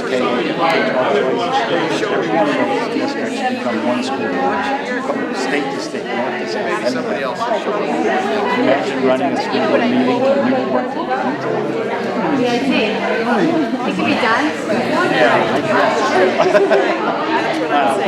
that people are batting around, all these ideas. It's all, laws made and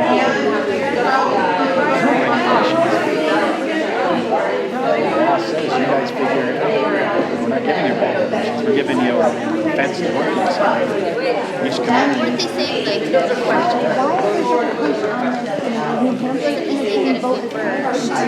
They've already gone through a series and then we can share teachers. I don't know what the law is. They have more merged districts than we do. Open this back up to let each table talk.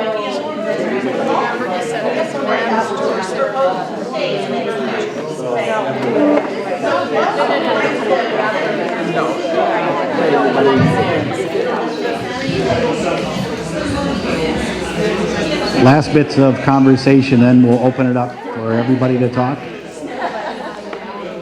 So, Melanie Virgilio.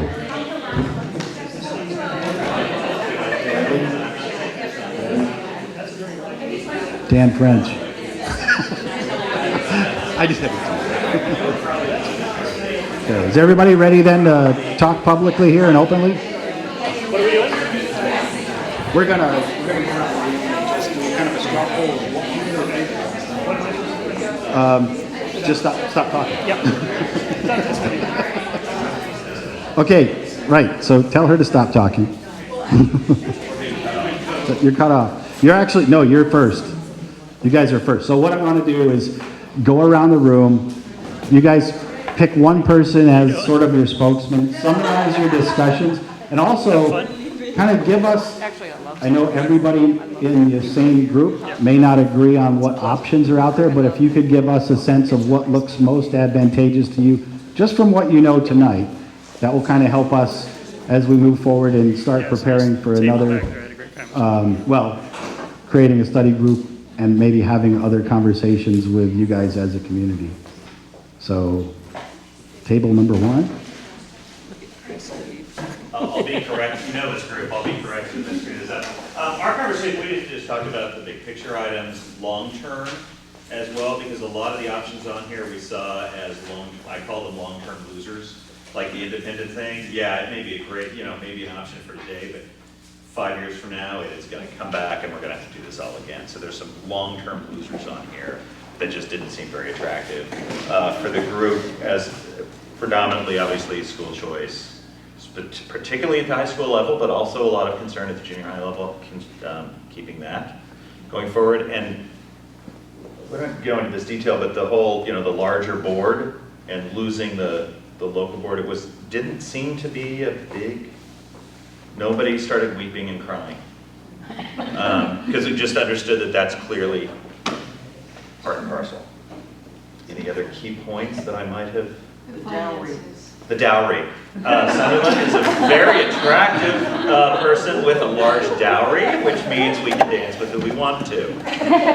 And the key on the other thing, to your point on that is, if we would lose that after a merger, then we need to spend it beforehand. In a responsible way, not, you don't get a new car. I'm surprised this question didn't come up. Yeah. Like, I thought it was the It's ours. question. What about the 1.4 million, right? Yeah. Yeah. So what in a study committee, when you form this, your representatives are going to be bringing to the table what's important to our community. And one of those obviously is we have assets. Some of those have been kind of earmarked for protecting our tax rate for a period of time. I have no idea whether we will have this for the next 20 years or the next 1 year, but I know what's in the bank now. And we can look at options like trust funds. We'll need our legal attorneys for Sunderland to look at this, just like every other district will be doing across the state. There are other districts that have designated pots of money that might have been gifts from families that are bequeathed to them that they're going to need to protect, and they're going to want to. And the larger new district would want to honor. We would get legal opinions on that before anything would happen. We don't have to, burn the money now type thing. Although we need our playground fixed. So, okay, thank you. Next table. So I think that our table shares a lot of what we've already heard. We came to some agreement that we felt like it was important that we maintain school choice, certainly at the high school level, and again, preferably at the middle school level as well, in 7th and 8th grade, if that was an option. We thought it was important that we could merge with a district that could demonstrate strong financial records, since we are coming with the gallery, we'll call it that from now on. I really like that. And we had a little bit of the same concern, which was, you know, sort of how can we preserve that money that has been raised by Sunderland and use it for Sunderland kids? And so we thought about the playground, we thought about the library, we thought about technology as all things where if we needed to spend it now, I understand if there's a way to protect it, to save it for Sunderland taxpayers. We talked about that as well being important. But if we needed to spend it now, those all being things that we felt like were important for our kids now. We thought it was important that we consider the effect of any merger on property values, so that we're thinking about the whole town and not just the kids in school right now. And then we just raised one very small concern as we thought about any concerns for option 2. We thought about sort of how 7 and 8 would be assigned. We didn't feel like we had a good sense of sort of how that would happen, under whose jurisdiction, rule, sort of whether that could be part of the study committee. But I think it sounds like we're reflecting a lot of what was happening over there too. Great, thank you. I will cover that because as I was going around, this is one of the questions that was given to me is, when you go to a K-8 structure, if we were to do that in the BRSU model, there are 3 middle schools. So the choice then becomes one of 3 middle schools. We have Manchester Middle, Dorset, and Floodbrook. The new school board, whatever is formed, would decide on school enrollment choices. And that's something that could be written up as part of the Articles of Agreement to some degree, but you also don't want to shackle the new school board with what's best for all the kids in this new school district. So options could be creating a lottery system. We could look at ideas like, and this has been talked before, about creating magnet areas, focus areas within each of the middle schools, like a STEM type program, arts and humanities, experiential outdoor work. These are all things that are all open on the table, and I will have to say, of all the things that this law has done that people complain about, this is one of the best things about this law that is available to us. It's making us think about, let's go outside the box and what can we do educationally to create the best opportunities for kids. And this is really good stuff, so I'm glad you brought that up. Okay, yeah. One of the points I raised, and it might be important to, as you go out and talk to the community too, 2 points. One is about school choice and one is about the Impact Aid Fund. School choice in Sunderland is not necessarily the same school choice in any of the other towns. So that when we talk about preserving school choice, once it gets to the big board level, it may not be the same. And I think people need to understand that. Yes, we want to preserve choice, but it still may not be the same as we have now. And it won't be, because we'll have to have choice only within the unified district that we're part of. Okay. So that means we can't decide to send kids out of state. No. Which we can now. In 912, you would. Yeah, 912 you can. Oh, no, I'm talking about. She's talking about 7 and 8. 912 is exactly the same. Gordon, I think her concern is that Manchester may not allow students to go out of state the same way that we do, or that Floodbrook has restrictions on where their school choice is. No, and I can't speak to that, what their There's choices are. no ability of a district to do that under the law currently. Okay. So if you have school choice, people have school choice. And it's the same across. The only thing the voters control, and this is what you've experienced in Sunderland, is the voters have the ability to vote a tuition amount higher than the Union High School average. So that starts to look differently, if you can imagine that. But firstly, the voters don't have the ability to restrict. If you don't operate a school, you either operate a school or you provide tuition. So you can't restrict where parents go. And currently in the Vermont law, that means out of state. Where the voters do have a mechanism to vote on is to what extent they approve a higher amount than the Union High School average and where they send that higher amount. That currently is different among our schools. So Dorset, for instance, sends the BBA tuition amount to BBA and Long Trail, because Long Trail's in Dorset. Sunderland, I think, does the same. Yep. Manchester only sends it to BBA, does not send it to Long Trail.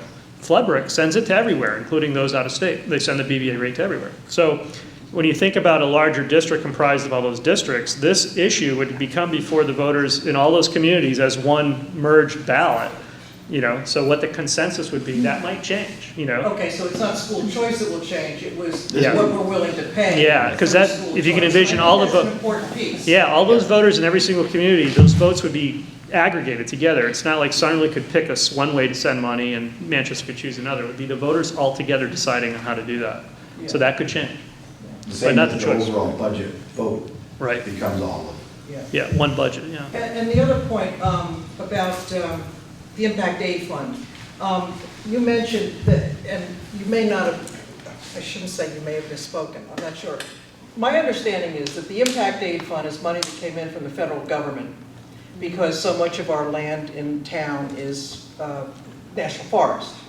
It was not raised by Sunderland, okay? It was held back by the school board, and I'm not arguing that or whatever, but it's been held back for various good reasons, okay? Which in effect means that the Sunderland voters, the Sunderland residents, have been paying higher taxes all along because that money was not applied to the taxes, which was the purpose of that fund. So, Yeah. is that? I see where you're going, but the word I'd like you to change. That's fine. Is we've been paying stable taxes. What we've been doing is stabilizing. So when we have a tax rate that jumps up because of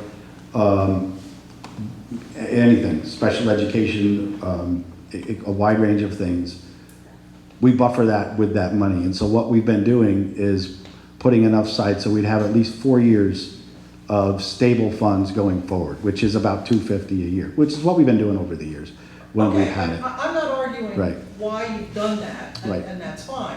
However, there's $1 million sitting there Yep. that had it just been dumped into the taxes, Right. our taxes would have been a lot less. Yep. So to think about it now, let's spend it on a new playground, let's spend it on this because we've raised it over the past number of years.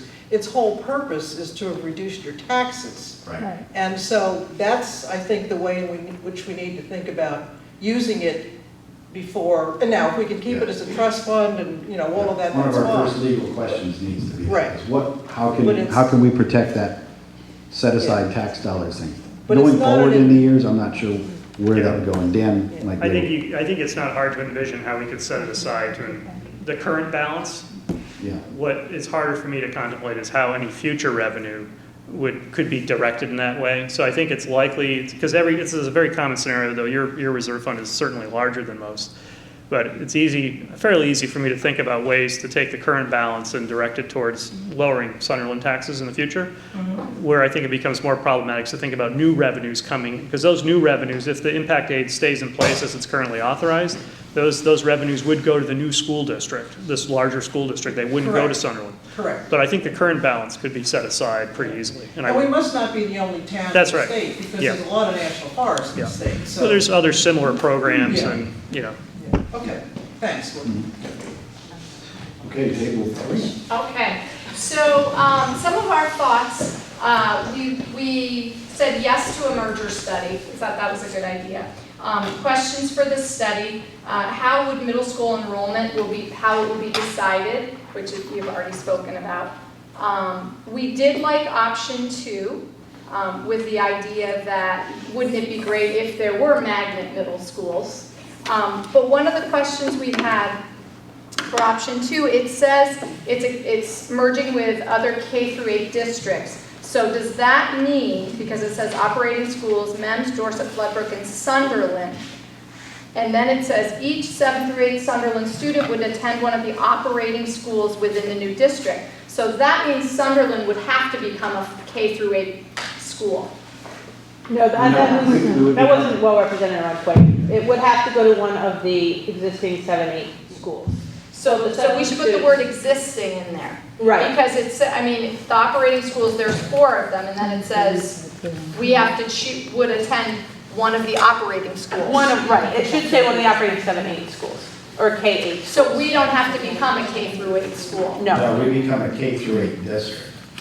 Okay. It's a fine point, but we Okay. still operate a K-6 school.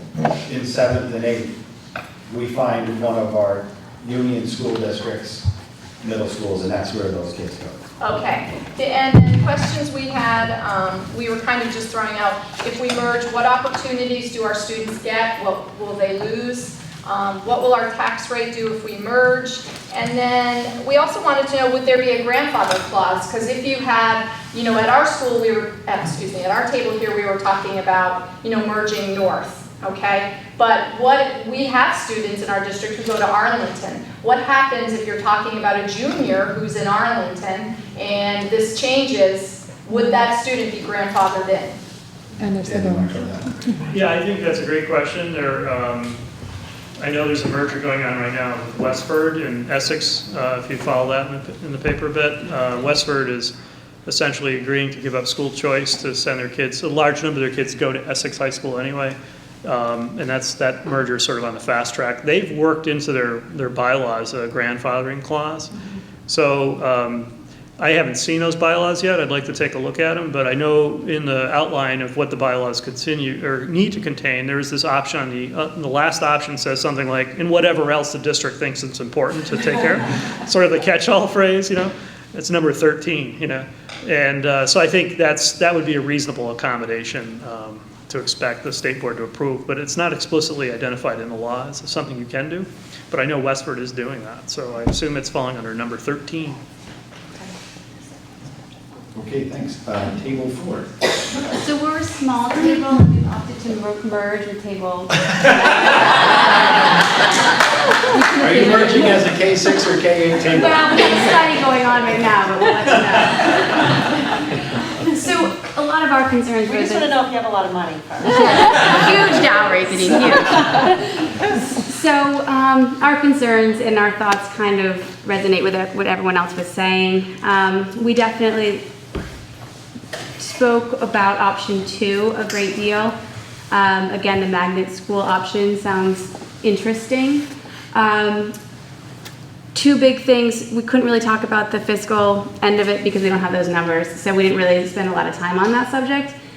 So we just looked at quality of education, and since one of the goals of Act 46 is to provide equity of education, we weren't as concerned with essentially losing parental school choice for 7 and 8, because the hope would be that our students would get the same quality education regardless of which one of these other schools in that potential district for those years.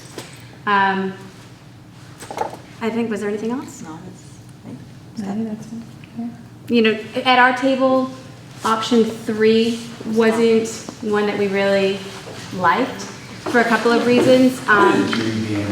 One is that with the hope having fewer supervisory unions and fewer districts within those supervisory unions, that didn't seem like a viable option from the governance level.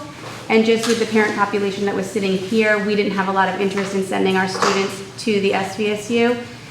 But we do know there are parents in this school right now that would like that option. But again, I would question its viability from the government's level and what would that SU look like down the road. Right. So, okay. Thank you. Yeah. Table 5. I guess I'll do the talking, because I do most of the talking anyway. Okay, so, we talked about option 1 and option 2 for the most part. We were interested in maintaining our 7 and 8 choice, and possibly merging with other K6 districts. And we learned from Mr. French that Middletown Springs might be up for grabs as a K6 district that we could grab onto, as well as Mount Tabor, Danby. That could make our 4 school districts. What we didn't really see the point is that would end up, we would need a whole separate governing body in order to actually accomplish that. So by leaving the BRSU, it would defeat the purpose of the Act 46, you know, to merge and et cetera. But we thought it might be an interesting idea to sort of pursue, you know. If we joined the K through 8 districts, Dorset, Manchester, Floodbrook, what would that look like? We're concerned as parents of the district getting to decide where our kids go and us not getting to decide where our kids go. And then I just have a separate question about pre-K. You know, right now, Manchester has pre-K. I don't think Dorset does, but Sunderland definitely does. And if we join with those K through 8 schools, does pre-K come along with that as well? Yeah, pre-K is a statewide choice system. So even in say you were a Manchester resident, you're not obligated to go to the Manchester program. We send Manchester parents have choice to go elsewhere for pre-K. So think of pre-K as a total statewide school choice system. We are in the process of, there's a rulemaking process that isn't settled yet under the law. We're seeking to define a boundary that would include the 4 counties that we operate in. So that would include Windham County all the way down to Brattleboro, Rutland County, Bennington County, and Windsor County. So we're seeking to confine that choice to that large region where currently all our parents are in that region in terms of early ed dollars. So we think, that would be a reasonable boundary. We have a liability to having the staff special ed meetings and so forth on the early ed end, so that's why we're seeking to take advantage of that boundary mechanism. But essentially you'd have choice that would stay the same. You'd have the ability to go to a private center or to go to one of the centers that is operated by one of our schools. But the parents in Manchester, they don't actually have to pay for their kids to go to pre-K in Manchester. That's correct. But we do. Yeah, so that would, you think about that as a lottery system now, there's only so much space. So under Act 62, which is the law, it talks about a lottery system. I doubt we would expand that site. We used to have 3 classrooms there, now we have 2. We currently don't have enough space for the Manchester people that want to get in there. So it would go to a lottery system of some sort. Okay. The other thing we were wondering about was with regards to this potential option 2. How exactly the logistics of the school budget decisions would work out with town meetings and such, how those choices would really be logistically accomplished. Can you repeat the question? Yeah, hard to hear you back there. Yeah, the question was with the K-8 choice, how do people in March vote on this one budget who are part of this unified district? And Dan can expand on this. I think I pretty much know. Yeah, I mean, Yeah, go ahead. Yeah, that's one of the things in the merger articles of agreement that would have to be decided, how this is going to come together. Basically, think about it in terms of having one budget, and it'll be one budget for the entire district. All the voters in that district will vote on the budget, most likely through an Australian ballot mechanism. Though it wouldn't be necessarily impossible to bring everyone together, probably think about Manchester Gym as being the place where people who, we'd have the checklist people there to monitor that, but it's very much the same what we do right now with the Union School District. So when we have, Medowee has a budget vote, it's commingled ballots between the towns of Paulet and Rupert. They vote separately in their towns, but the ballots all come together and get counted together. So the budget passes or fails based on a commingling of the ballots of all the voters in all the communities that are part of the Union School District. I'm just a little confused. I understand the vote is really the easy part of it, how people vote, but how is who's going to decide when the new board gets together what our dollar amount is going to be for high school choice? We're probably only going to have one person on that board, right? I don't know about that. So, how are we going to get down to the nitty gritty and get that on the ballot, what we feel is right for our town? So it would be for your district, which is now a bigger district, right? So it's the same mechanism you currently have. That isn't controlled by the school board, it's controlled by the voters. So the law, you just have to apply the law to this new context. So the law says the voters decide what that tuition amount is going to be. They're either going to pay the Union High School average or a higher amount. That's a choice the voters have. How does it get on the ballot, though? Well, so the board can sponsor that on the ballot, or the voters can petition it on the ballot. Okay? So unfortunately, probably it's not going to be a floor vote on that question. So in cases, I can't remember, our districts are so diverse on this issue. If that's some of our districts, that's not a floor vote, and others it is. So if it was a floor vote here, you have the potential to amend that article up or down. You can't actually amend it below the union average, but you could adjust that or send it to different schools.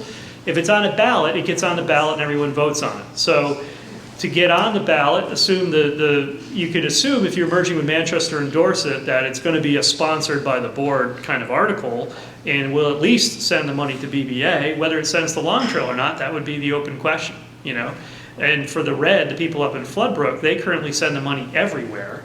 So this is something that, the article's going to have to be sponsored by the board, or it's going to be petitioned on by the voters, but it will be decided by the voters in all the communities combined. Their votes combined will decide that issue. And that's always the challenge with merging districts, is they have different policy dispositions towards things like transportation, where they send schools, or issues like this. So that suddenly becomes a community-wide conversation. Community meaning the new school district deciding on what they're going to want to do. But it only can be one option. It can't be Sunderland's going to have one way of doing it and Manchester's going to have another. There's going to be one option. It will at least be, I pretty much guarantee you, sending the amount of burden. I'm not sure about other schools. That's really up to the voters to determine. So Dan, how would you then, if we were to amend it on our floor? Yeah, so firstly, I would doubt it would be a floor vote. It would probably be a ballot vote. Right. Okay, but if it was, say we had a floor meeting of this new district, envision this in the Manchester gym, all the voters of this district coming together. This would be voters from Sunderland. You'd have a checklist signing you in. It's how we do manage union district. So you're saying one location for all? Yeah, we wouldn't do it here and then Mandy and then Quag. The Mountain Towns Red, which is a union district comprised of 4 communities, does do a floor vote. They do it in the gym of the Floodbrook School. The checklists are there. These community members come together and they do a union vote on a single budget with 4 communities involved. So it's not impossible, but. And so it wouldn't be probably on town meeting night. We would have to do something separate so that we can still have our individual. So union district meetings are generally the week before. So we do Meadowy, Courier, Mountain Towns Red usually in February. They can be set at some other time as well. But yeah, they're usually a different night than. But these are, once again, the union district law goes back to the 60s. This is, it's new for people who haven't lived under that structure, but these things have been tried and true, done repeatedly for many, many years in Vermont. And we've managed that for years ourselves. So it's just a new idea. But these are these issues that have to get reconciled by all the voters, all the voters in the school district. Okay. If there are no other questions, I want to thank you all for coming. The next steps for us is to compile all this information. Leslie Para on our board has been taking copious notes, I see. So we will have expanded minutes that'll be publicly available. But you can get those off of the VRSU website when they come up in the next few days. You can also, back to that fact sheet, you've got my email address, the school phone number, and links to our school website, the state website, and the BRSU website. You can just contact us in one of those other ways, and we can send you the minutes if you don't have, electronic ways of getting them. Thank you so much for coming. I appreciate everything. Did you get one? Did everyone get one?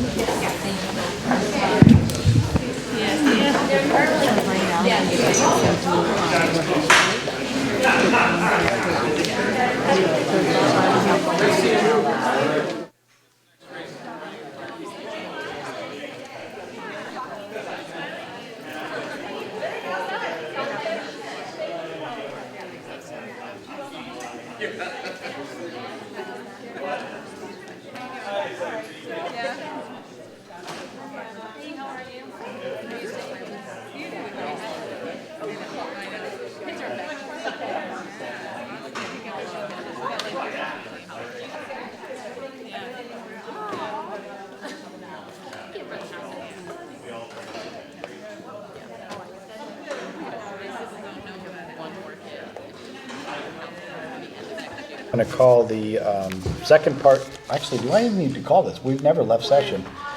Let's open this up to other public comment. I know we've had a lot of public comment tonight. Isn't there Melanie? Is Virgilio still here? Or? She is, but she's missing. It was our board member. Oh, now it's quiet, now we can. Oh, yeah, let's see. Now that she's in here. Can I sit here with my back to the camera? Okay. We have like assigned seats now. It seems like everyone sits in the same. This actually is public comment. So this is a letter from the Parent Teachers Association, and they are, I haven't read this yet, so I'll just read it. We formed a playground committee, which is a subcommittee of the PTA, and that's just an initial letter trying to see where the school board stands on funding, and so that we can kind of have a benchmark of where we need to start for fundraising and things like that. It's just basically starting getting the ball rolling on a new playground. If I could add to that, we did get thrown back into the grant with Kaboom. Somebody probably just didn't take the grant. So we're back at level 3, so we're in the 3rd round, which is the final round of it. So we won't, I think we know at the end of November. I think that's about that. And it does say in the letter that the Kaboom one is only, it is 15,000. So there would still be additional funding, even if it was. Okay, so you're researching prices, but a valid estimate is to allot $1,000 per child based on the current grant application process, which would bring us to an initial budget of $83,000 based on current enrollment. The process does not cover just the equipment. It includes the property drainage plan as well as assembly, inspection, and other elements of the process. We also ask you to bear in mind that the need to include children who are currently homeschooled as well as the pre-K population, so the above figure is likely conservative. Our thoughts to make this a community appeal versus a school alone. Many parents in Sunderland have nowhere close to bring their children to exercise and play other than here at the school. Our initial step is to ascertain how much of a budget we have to start with and plan the fundraising goal from there. We are presently in the 3rd round of grant process to be determined in mid-November. However, this is in no way guarantees funds and it's capped at $15,000. Please consider a generous budget for the badly needed revision of our playground. Thank you for bringing this. We've talked about this for the past couple months. There's, the playground is extremely important. It's also a safety issue. We do have money in our budget for building and grounds that we can pull from to help with this. So I would seek a motion to fund improving the playground so that it's up to at least what it used to be, and what you guys are recommending. I'll make the motion to. I'll second it. Okay, so discussion on this? I think it's a great idea. You just said bring it up to, what you're talking about, the 83,000, or? To the initial budget of $83,000. Well, you guys make the motion. So make a motion to improve the playground. Do you want to put a dollar amount on that motion? I think it's going to vary. I mean, this is your initial budget. We do and I think it'll that vary. 83 is conservative. So again, that's based on current enrollment, and as somebody mentioned tonight, the graduating 6th grade is smaller than the incoming kindergarten each year, and so the school's growing. So, I mean, a rough number that we had thrown around was that if we were going to fundraise, our target was going to be closer to 100. Sure.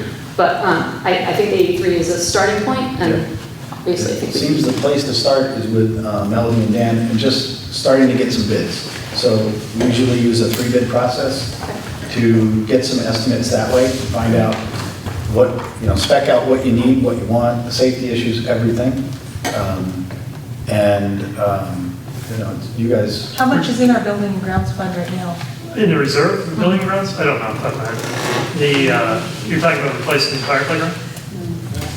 Well, the slides and the swings definitely are not safe, so Yeah. pretty much. Yeah, so a complete makeover? Yeah, so 100 grand is a reasonable price. Yeah, typically, at this point, I would say you get vendors, and get some presentations from vendors. So we have enough new playgrounds we've done recently that we have those lists, and then have the group sort of select one vendor that they want to work with, and then we'll figure out when's the deadline on the playground grant, or what's that likely to be? I think for the 15,000 one. Yeah. That one, it comes in, that round finishes in the end of November, I believe. And there was, I believe, a stipulation on that said that the funds, if we do get that grant, they need to be utilized within a year. Yeah. So That's pretty normal grant. So I think if you I'm just thinking timing, if we start engaging some vendors about proposals, start working on that, oftentimes there's sales in the middle of the winter. If we could find, assuming we were going to tap into some reserves to do this, we could save some money by buying equipment in the wintertime. It's kind of a pain to store it, but it might be a good sale. One of the vendors might store it someplace else for us. And then figuring out, it would be good to have the community do some fundraising so they are involved in the project, but not make it so debilitating that it won't happen. And then figure out doing a community installation next summer or late spring. That all can be figured out prior to town meeting, I think. With the Kaboom grant, the first time we got this, we sent the first principal, Paul Schreiber, out to Chicago And it was basically, part of the agreement was to make the playground build day a community-wide, Yeah. like a barn race. Yeah, we do that Is that the for same? And that's the same? Yeah, I think that's the program best, as, I think in terms of giving, Yeah, community it's should be involved in some fundraising, should be involved in these elections, it's the best experience for everyone. Oh, absolutely. So I think all that could come together this winter, you know, so we could do something, a report to the town, at town meeting about here's what we're gonna do. Yeah. So I think, you know, right now, if I were to backtrack on that, I'd say get the vendors, and I can work with Mel on that if you need the names and contacts, get them in here. That's the fun part, you know, looking at. Rosanna and Neil have done. Yeah, I mean, we've got, yeah, we just had, Courier has one as well, in men's, has been working on it now, they're about to do one too. So, you know, get the vendors to put forward some proposals, pick a vendor to work with, and then we'll take a look at our funds on hand, figure out if we get the grant. So by December-ish, we figure out what a fundraising target would be for the community. Okay. You know, and then if we can pull all that together, and then assuming that's achievable prior to town meeting, we do a little PR piece on that, and then start scheduling up the installation with an installer and community help, you know, donated. For those of you that don't know, at Sunderland, the last time we did this, it was like a barn raising. We had 100 people here. That's a lot of fun. Yeah, it was a ton of fun. We ended up rebuilding, we had heavy equipment come in here and help to rebuild the baseball diamond, the soccer fields. We did landscaping, dredged the ditch. That has to be done in this again, too. Yep, volunteers from all over the place. We had artists from Bennington College come in and paint all the picnic tables. We had people install, it was Ultramar that had donated the cookout areas for more like a community park that it was designed for. So what you're saying about we want this more of a community thing, it falls right in line with what we did 7 years ago. We painted the inside of all these walls and all the outside. And all those birdhouses that you see out there and signs were the result of the beginning of just that initial Kaboom grant stimulus. So it was a fantastic experience. Highly recommended. What process are you thinking about as far as designing that goes? Have we talked about engaging with students or the parents and teachers, or I imagine, yeah, there's kind of a lot of ways to go with playground. Have you talked about that at all? Yes. Okay. Usually work with the vendors, you know, the vendors do complete mock-ups. Right. And you choose what kind of equipment you want, and I mean, the trick is with the safety and effective equipment, that's why you work with them, and they do, you know, complete CAD rendering of your 3D rendering of what you want. Yeah. Well, you know, I bring it up because at one point when we, you know, years ago, when I was involved in one of these, we had the kids, we just pulled them, what do you want to see on the playground, right? And then some of them said, we want a dragon, you know, so they did a tire dragon, you know, and it was really, built a lot of ownership. Yeah, a lot of schools, Just they use the students, kids build it on them. Right. You know, absolutely. Okay. Yeah. Good. So you get the vendors to produce them. And then. Yeah, those big posters. Right. Cool. Great, thank you. Next is the approval of the minutes from our special meeting on September 30th. Did we vote on that, Gordon, or we just? Did we? Well, no, we don't. Oh, yeah. We need to do a vote for the 3 quotes. And at this point, I would. I mean, we're not voting on You're any money, we're supporting the just, project. yeah, so we just need to go Yeah. get 3 quotes. Yeah, we don't really need a vote until it's time to select a vendor. Yeah, unless you just want to show. Yeah. We all support it. Yes. Motion, that's what I was confused. So you can probably strike that motion. Yeah, I did. Okay, so do I have a motion to approve the September 30th meeting minutes? So moved. Second. Okay. Any discussion on it, corrections? If not, all in favor? Aye. And then again for the special meeting on October 5th. So moved. Second. Okay. Second by Mary. Any discussion? Good minutes. Thank you. All in favor? Aye. Okay. Report of the superintendent. First item I have for you is an action item. First step in adopting a new policy on prevention of hazing, harassment, and bullying. With policy initiatives, it takes 2 votes of the board to adopt policy, so if you're inclined to approve this tonight, we'd be warning it for a second vote. We put it in the paper and so forth, this formal process we go through. I can introduce this and invite Mel to make some comments. Been on the policy committee. Chair of the policy committee? Yes. So this initiative is coming from the state. It's a mandatory policy, and we call it mandatory policy in BRC. That means we try to maintain the same policy across all our districts. This policy has been vetted by the policy committee. Basically, with this kind of policy, we don't recommend any changes at all. It's, the law basically says you adopt a model policy or a policy at least as stringent. So I recommend adopting as it is. It will, if you adopt this policy, it replaces 3 policies. That's one of the things about this, is it replaces the current hazing, harassment, bullying policies, which are 3 policies. This replaces all of them, becomes sort of a central policy for these 3 issues. So if you're inclined to put a motion second on that, I'll answer any questions that you have about the initiative. Okay, do I have a motion? I'll make the motion. I'll second. Okay, that's to approve the new policy, prevention of harassment, hazing, and bullying of students. So any discussion? Any questions, or like no? Were there any major changes?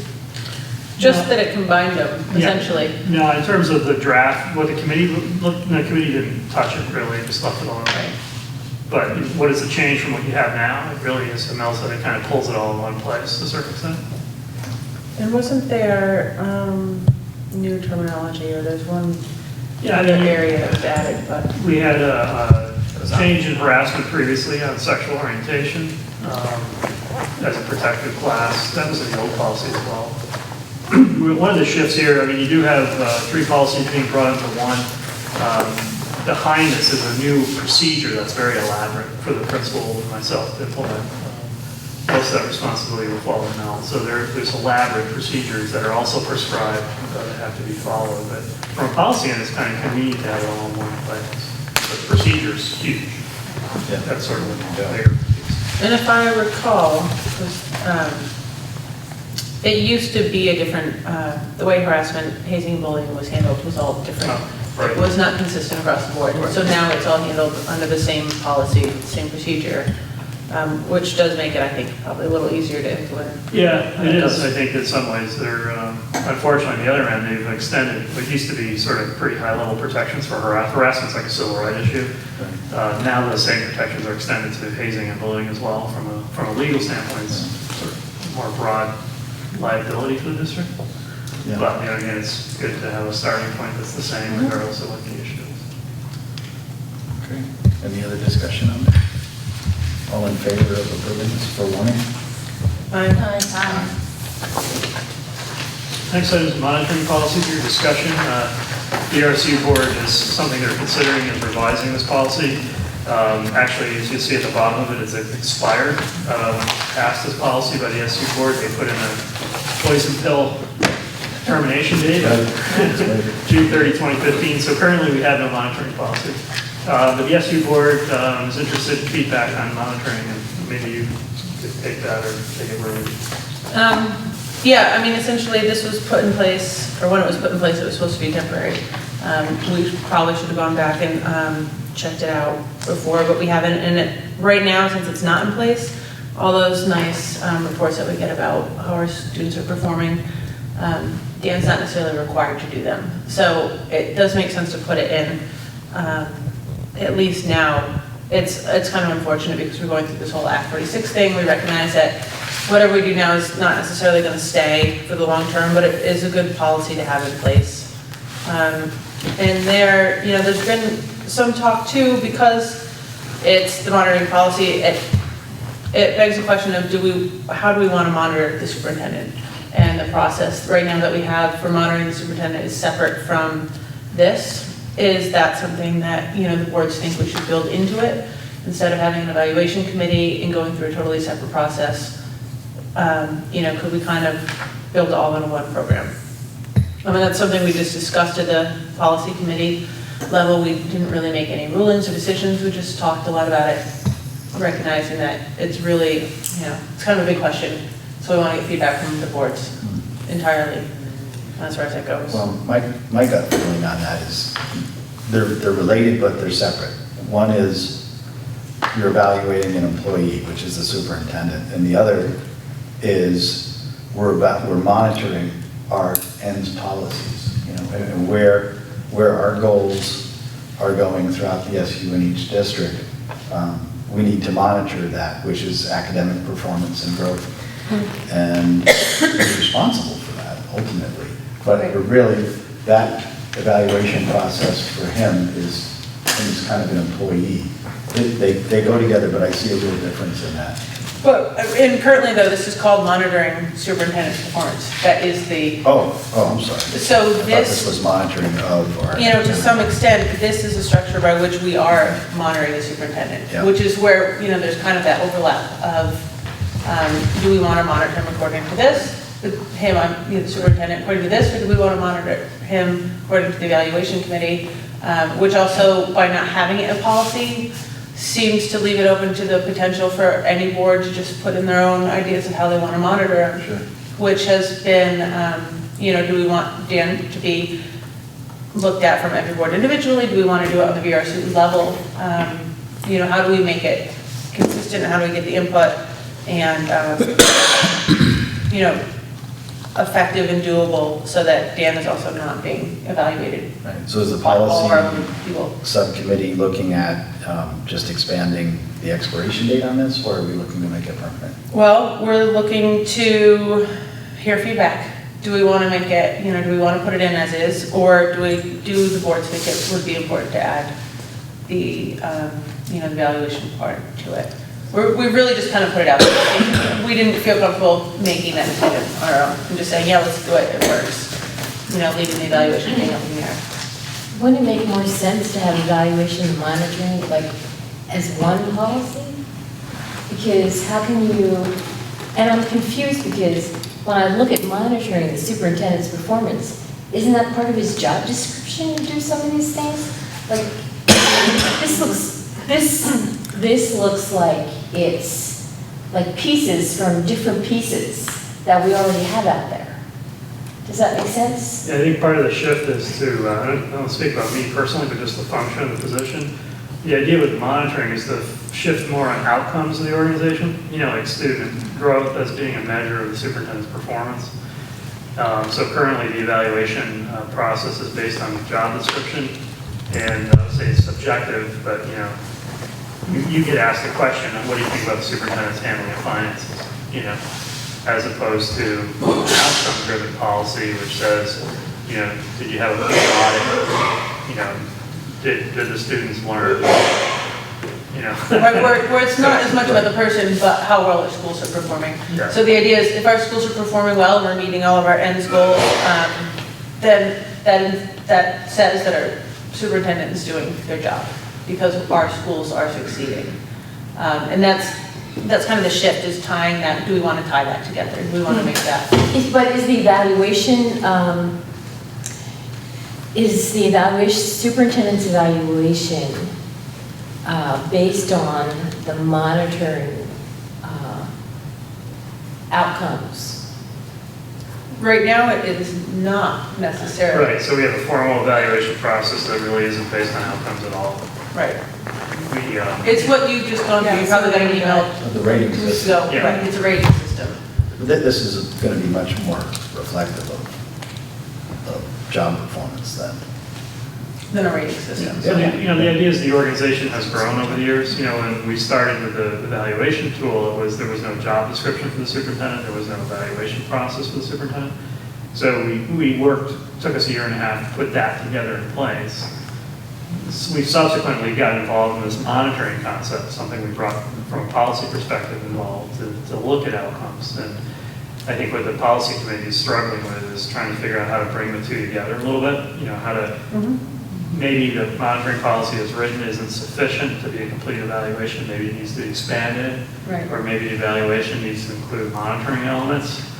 But to just do the two independent of each other is maybe not a good focus point for the organization, and you get better performance out of the superintendent if you were more discreet in what your expectations were. Of course, that would require you all to agree as to what the expectations are. So. Right, and this does, you know, we have our own ends policy, MEMS has its own ends policy. You know, eventually, obviously depending on what Act 46 is, but right now a lot of them are in line.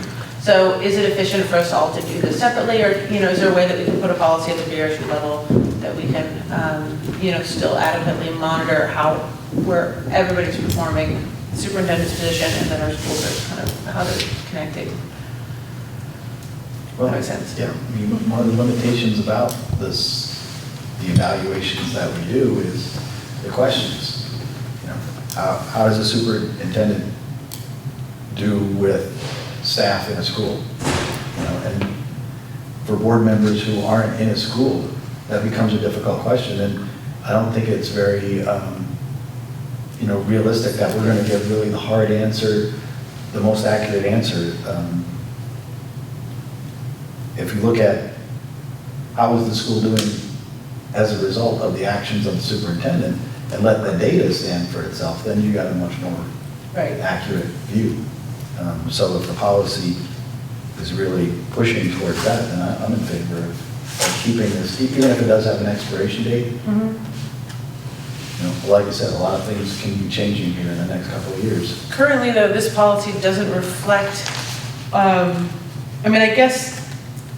I think what we were under the impression of is that if we wanted to change the evaluation process altogether so that the subjective questions weren't being asked, then it would need to be written into here so that it would. Into the policy. Into the policy. And maybe I'm wrong on that, but I feel like if we're still doing, there's nothing in this that says we're not still going to do the evaluation and ask how the superintendent deals with his own staff in-house and how does, things that we don't know. So if we did build this into the policy, it helps get rid of that redundancy, I guess, and the subjectiveness. So that's kind of what we're looking for. Is that something that we think we should try to, build that in to how it goes? So basically you're asking, the board is asking, do we want to combine the two and have the superintendent's evaluation be based off of these into one policy? Yes, but let me phrase it this way. I'm asking you to give me your feedback so that I can go back to the But that's policy. what you guys want, and do we That's what agree we're or looking for, disagree? yes, yeah, Okay. thank you. Yeah, Put it that way. so I'm fine with that. I am too. Yeah, okay, I'd like to so, see more. yes, merge them together. Okay. From the Sunderland perspective. From the, right. So next item is my has been my monthly report on some sort of Act 46 piece of information, and this was the next piece that I thought was important to everyone's deliberation. So this agenda item is the one I've been providing this month to all the boards. Yeah. That has to do with the merger process. As you know, I think we get into these issues quite frequently. Well, what is the merger process? So I thought I'd include that information for your review in your packet. It's kind of what I mentioned tonight a bit, that when we start talking about school district merger process, we refer to this thing called Section 706. You hear me say 706 merger a lot. Section 706 is a section of Title 16, our education statutes, that's been on the books since the 60s. So first important takeaway is that there's nothing new in Act 46 about how to merge districts. Okay, so Act 46 talks about some incentives, some requirements to merge.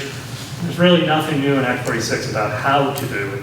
That comes from current law, which is the Section 706. That being said, Act 46 does add a few things to the merger process. And basically, it is, how is this merger going to achieve the goals of Act 46? And that's the addition. So look at, in your packet, you'll see the sort of the questions that the study committee has to answer, which is 706B, those 13 questions. Let's talk about number 13 tonight. There's an addition to that, and that's the other page in my handout. I cobbled that up as packet page 17, is that the State Board of Education has been given some new criteria. In addition to 706, there's criteria included in Act 46 that the State Board is going to use to evaluate your proposal. And those criteria are essentially, to what extent does this meet the policy goals and objectives of Act 46? So just a little added twist, and I wouldn't say it modifies current law, it adds a new requirement or a new set of tools to the State Board's perspective.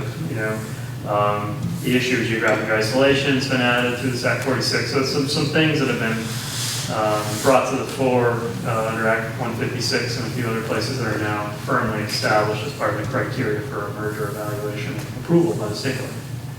Okay? So just to recap, merger, this is the issue before you as boards right now. None of our boards across the SU have taken any action forming a merger study committee. I had one board take formal action. The first board we've had vote, just spontaneously, the Courier Board voted on its own to encourage the Danby and Mount Tabor boards to merge and accept an invitation to merge if it came to them from the Manchester region, whatever that invitation is. We were talking about that invitation coming forward at some point perhaps. So the Union Board, Union District Board, which is not involved in voting on a merger study because the town boards that comprise the merger have the control of the Union District, so the Union Board itself has no say. Okay? The Danby Town School District Board and the Mount Tabor Town School District Board, since those two boards at some point in history gave approval to form the merged Union Board, they control the destiny of that Union School District. So the Union School District does not get a vote in any kind of merger conversation. That's 706-101, you know? So the authority to decide to enter into a merger committee rests with the Danby and Mount Tabor boards in that neck of the woods. So the Union 23 board, because we were having a joint meeting all in one room, they just spontaneously said, hey, we encourage you guys to do that, you know, if you get an invitation. So that was the only formal action we've had among any of our boards. So I think, you know, I've been taking the pulse of the communities. I've listened very closely to what was going on tonight. I think, you know, the question needs to be called now at some point, and I would expect that some point to be after the Dorset community engagement event next week. That's the last of the big three to sort of have their community engagement process. 27th. That's at Dorset School. I'm sure you're welcome to attend. Starts at 6. They will have a big turnout, and depending on how that board feels after that, you know, I'm going to be talking to the chairs and boards to see, you know, how they want to proceed. But here's what happens, you know, so 706A, as you know, it's within your authority as a board to do this, as long as the budget is not going to be more than $25,000. We talked about this idea of, you know, sort of letting go of the balloon. It's something, you know, once you launch, it doesn't, you don't control it as a board. At a minimum, you'll have one representative on this committee. So there's two things you control. One is that you're going to have a minimum of one, and the other is the size of this committee. So the size of the committee is something that's agreed on mutually by the boards that are configuring this entity. And then the representation on the size of the committee then gets broken out by equalized pupils, the relative number of equalized pupils. So not sure how this will play out or what your inclination is at this point in time, but I'll be talking to Gordon about that if you're inclined to, you know, what I portrayed as a scenario is that Manchester, Dorset, and Floodbrook would convene a joint school board meeting and consider this in front of each other and then take action. Whether, I'm not sure, you know, based on the community engagement event in Dorset, whether they'd be inclined to do that. I'm not sure, you know, I haven't talked to the chair of Manchester, whether he's inclined to do that. I think the Mountain Towns Red Board is ready to do that. Sounds like Mount Tabor and Danby are probably ready for that. They probably would just soon be at that meeting as opposed to waiting for an invitation to do it. So the question for you, I guess, is at some point, are you ready to do that if that invitation came your way, or would you like to be part of it? And if you're not, you should get ready for it, because I think that's coming your way by Thanksgiving. That's what I know of right now. That projection could change, you know, tomorrow based on where people are at. But from my perspective, I think there's a lot of work to do studying a merger, and it would behoove us to get started on that sooner rather than later. I think. When you say behoove us to start, are you talking about as a merger study committee? Get the formal merger study committee right now. You know, we've been spending a lot of energy, which is well worth it, as you know. We've done a lot of community, you know, a lot of board engagement on this, a lot of community engagement on this. At some point, there needs to be a focal point of this conversation, and it's going to be the merger study committee. When the questions get surfaced in the community, the merger study committee is going to be able to engage in those and process those. Right now, essentially, we're in this mode of, you know, until you answer these 15 questions, you're not going to vote the study to answer the questions, you know. So we have to, at some point, get off the mark and get moving. And I think, you know, I think it's unlikely that we're going to do an accelerated option. You know, I think we'd all agree to that. I'm not saying the preferred option is totally off the table, but The alternative is probably the likely scenario in which we sort of go forward. And I don't think the voters would see any kind of action from that until next year at the earliest. I would be inclined to start working on that. Let's watch the legislative session this winter to see what they're going to do to Act 46. Let's watch the gubernatorial campaign to see what's going to happen, and be in a position with a lot of our homework done come November next year to figure out how to move forward. So the question to you is going to be, do you want to join in that 7A choice issue? Do you want to join in that merger conversation? You can always bail out of it later on. I think that's going to be what you're going to have to figure out in the coming weeks. Is that something anybody on the board feels like we could vote on tonight? Or that we would need to, or at least decide on? Or do you think that we need to go back and look at the paperwork and the notes from the evening before we make that decision? I'm not ready to make a decision on either way. Yeah, I think we need, we heard a lot of good summaries, and see which way the wind's blowing definitely from this group of people, but I think we need, I would feel like I would need another meeting to really. I don't think you're quite ready either, and I don't think the other three, the big three we call them, and we just, give them some dispensation because they are, over half our students and they are a late enrollment option, but we haven't heard them deliberate on this in a while either, since August essentially, so I just think we're coming to a point, so you want to start thinking about it, getting ready for it, and if there's any questions that you've answered, start working on that, but I would expect, I'll keep Gordon apprised of where that conversation is moving, and you might need a special board meeting to, work through some issues before you actually take action on it and that kind of thing. But that's sort of the next milestone in our Act 46 conversation. It's been fun up to this time. Now that we're getting into the serious business of it, we're really starting to surface a lot of emotional reaction and concerns on the part of the community. A lot of opportunities are being raised as well, but this is a momentous piece of legislation. You're going to be making a very important decision to even launch the committee. And this is going to have an impact on the next couple of generations of education for Sunderland students. So it's absolutely important. But at some point we have to move forward. And I had a question. Sure. One question that arose during the discussion tonight that I really couldn't answer, and I really didn't have any place to grab an answer from, was how does this act provide transparency? Yeah. That came up, and you know what? With all my notes and all my little marks and all my reading and everything, I couldn't tell them how it's going to provide transparency. Yeah. I can interpret it and give you one idea about that. I don't know if it's what they intended or not, but there's a place in the law, particularly when it talks about the alternative governance structure, and it says basically, we realize not everyone can do the preferred governance structure, so we're providing this alternative. But it's sort of, if you read the language, it's sort of like, if you really have to, here's an alternative. But if you do it, you're going to have to prove to us some things. One is that you're going to be able to, this group of districts under the supervisory union is going to be able to think and act on behalf of all of its students.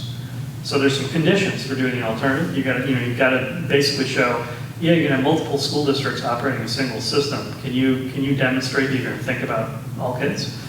But through that, there's some language in there about voting on supervisory union budgets. So there's been a concern under Act 153 and 156 that we've centralized a lot of costs at the SU level. And as you know, voters don't vote directly on the SU budget. Right. So this issue of transparency then becomes, well, you increasingly have all these costs being centralized, but the voters really don't get to vote on that. And one of the ideas of the preferred governance structure is now all the costs are in a budget that the voters vote on directly. So when you get into the alternative governance structure, and they're sort of talking about, you could do this if you really had to, and the idea that, so you'd rather have you go the preferred way. But if you do this other alternative way, and you can demonstrate to us that you're going to meet the criteria of the law by doing this, we want you to think about things, and it even says this, like direct voting on supervisory union budgets. Now, there's no legal mechanism provided in the law, but it says, think about this, So I think the idea of transparency is this concern about direct voting on SU budgets, and they're sort of inviting, the language is kind of weird, it's inviting you to come up with some creative solution that isn't legally available to you currently. But I think they're encouraging one of the arguments for a supervisory district, it has greater transparency in that all the costs are in one budget that the voters vote directly on. Whereas the SU structure doesn't allow voters to see, get their hands directly on that aspect of it. That's the best I could do.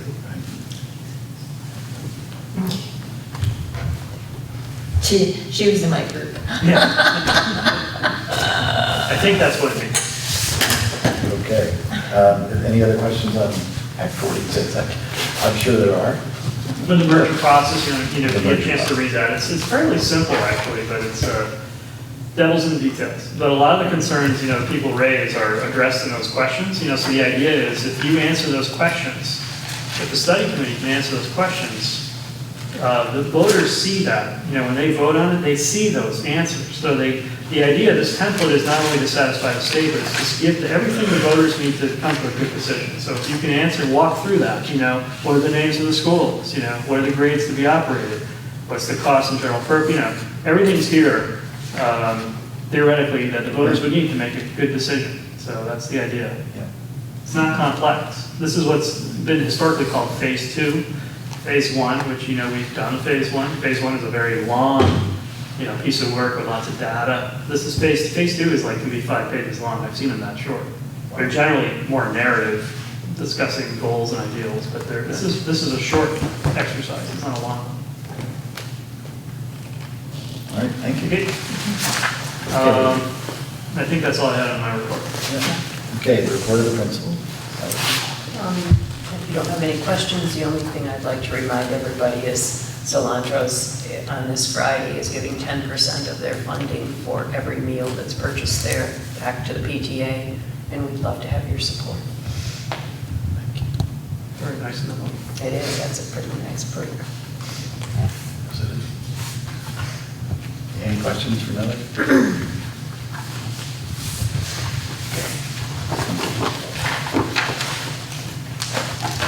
Okay, appointments, resignations, we don't have anything on the books, do we have anything? No. Any other business? No. No. Do we want to, when do you think we should discuss the meeting? Once all the notes are, will we bring that up at the next meeting? Or we'll just pass that around? How do you want to? What happened tonight? Yeah. Leslie's taking lots of notes. I'm going to write up my thoughts and notes. We've got everything on the table, so we'll need somebody to tabulate all that. Right. And then we'll issue it as draft minutes, because that's our normal process. Okay. And then we'll be able to, we'll have those draft minutes out, and then at the next meeting, We'll go over we can discuss them and make any changes we need to. But I think, I think we'll, it's going to be pretty straightforward. Mm-hmm. If we make that part of our meeting much more narrative, then we can block that out if anybody wants to pass it around or anything. Great, okay. Yeah. Okay. Ready to begin with that? Yep. Okay. Okay, next meeting date is November 18th. If you haven't signed the director's orders, they're here. And there's no other thing. Meeting adjourned. Great. 35.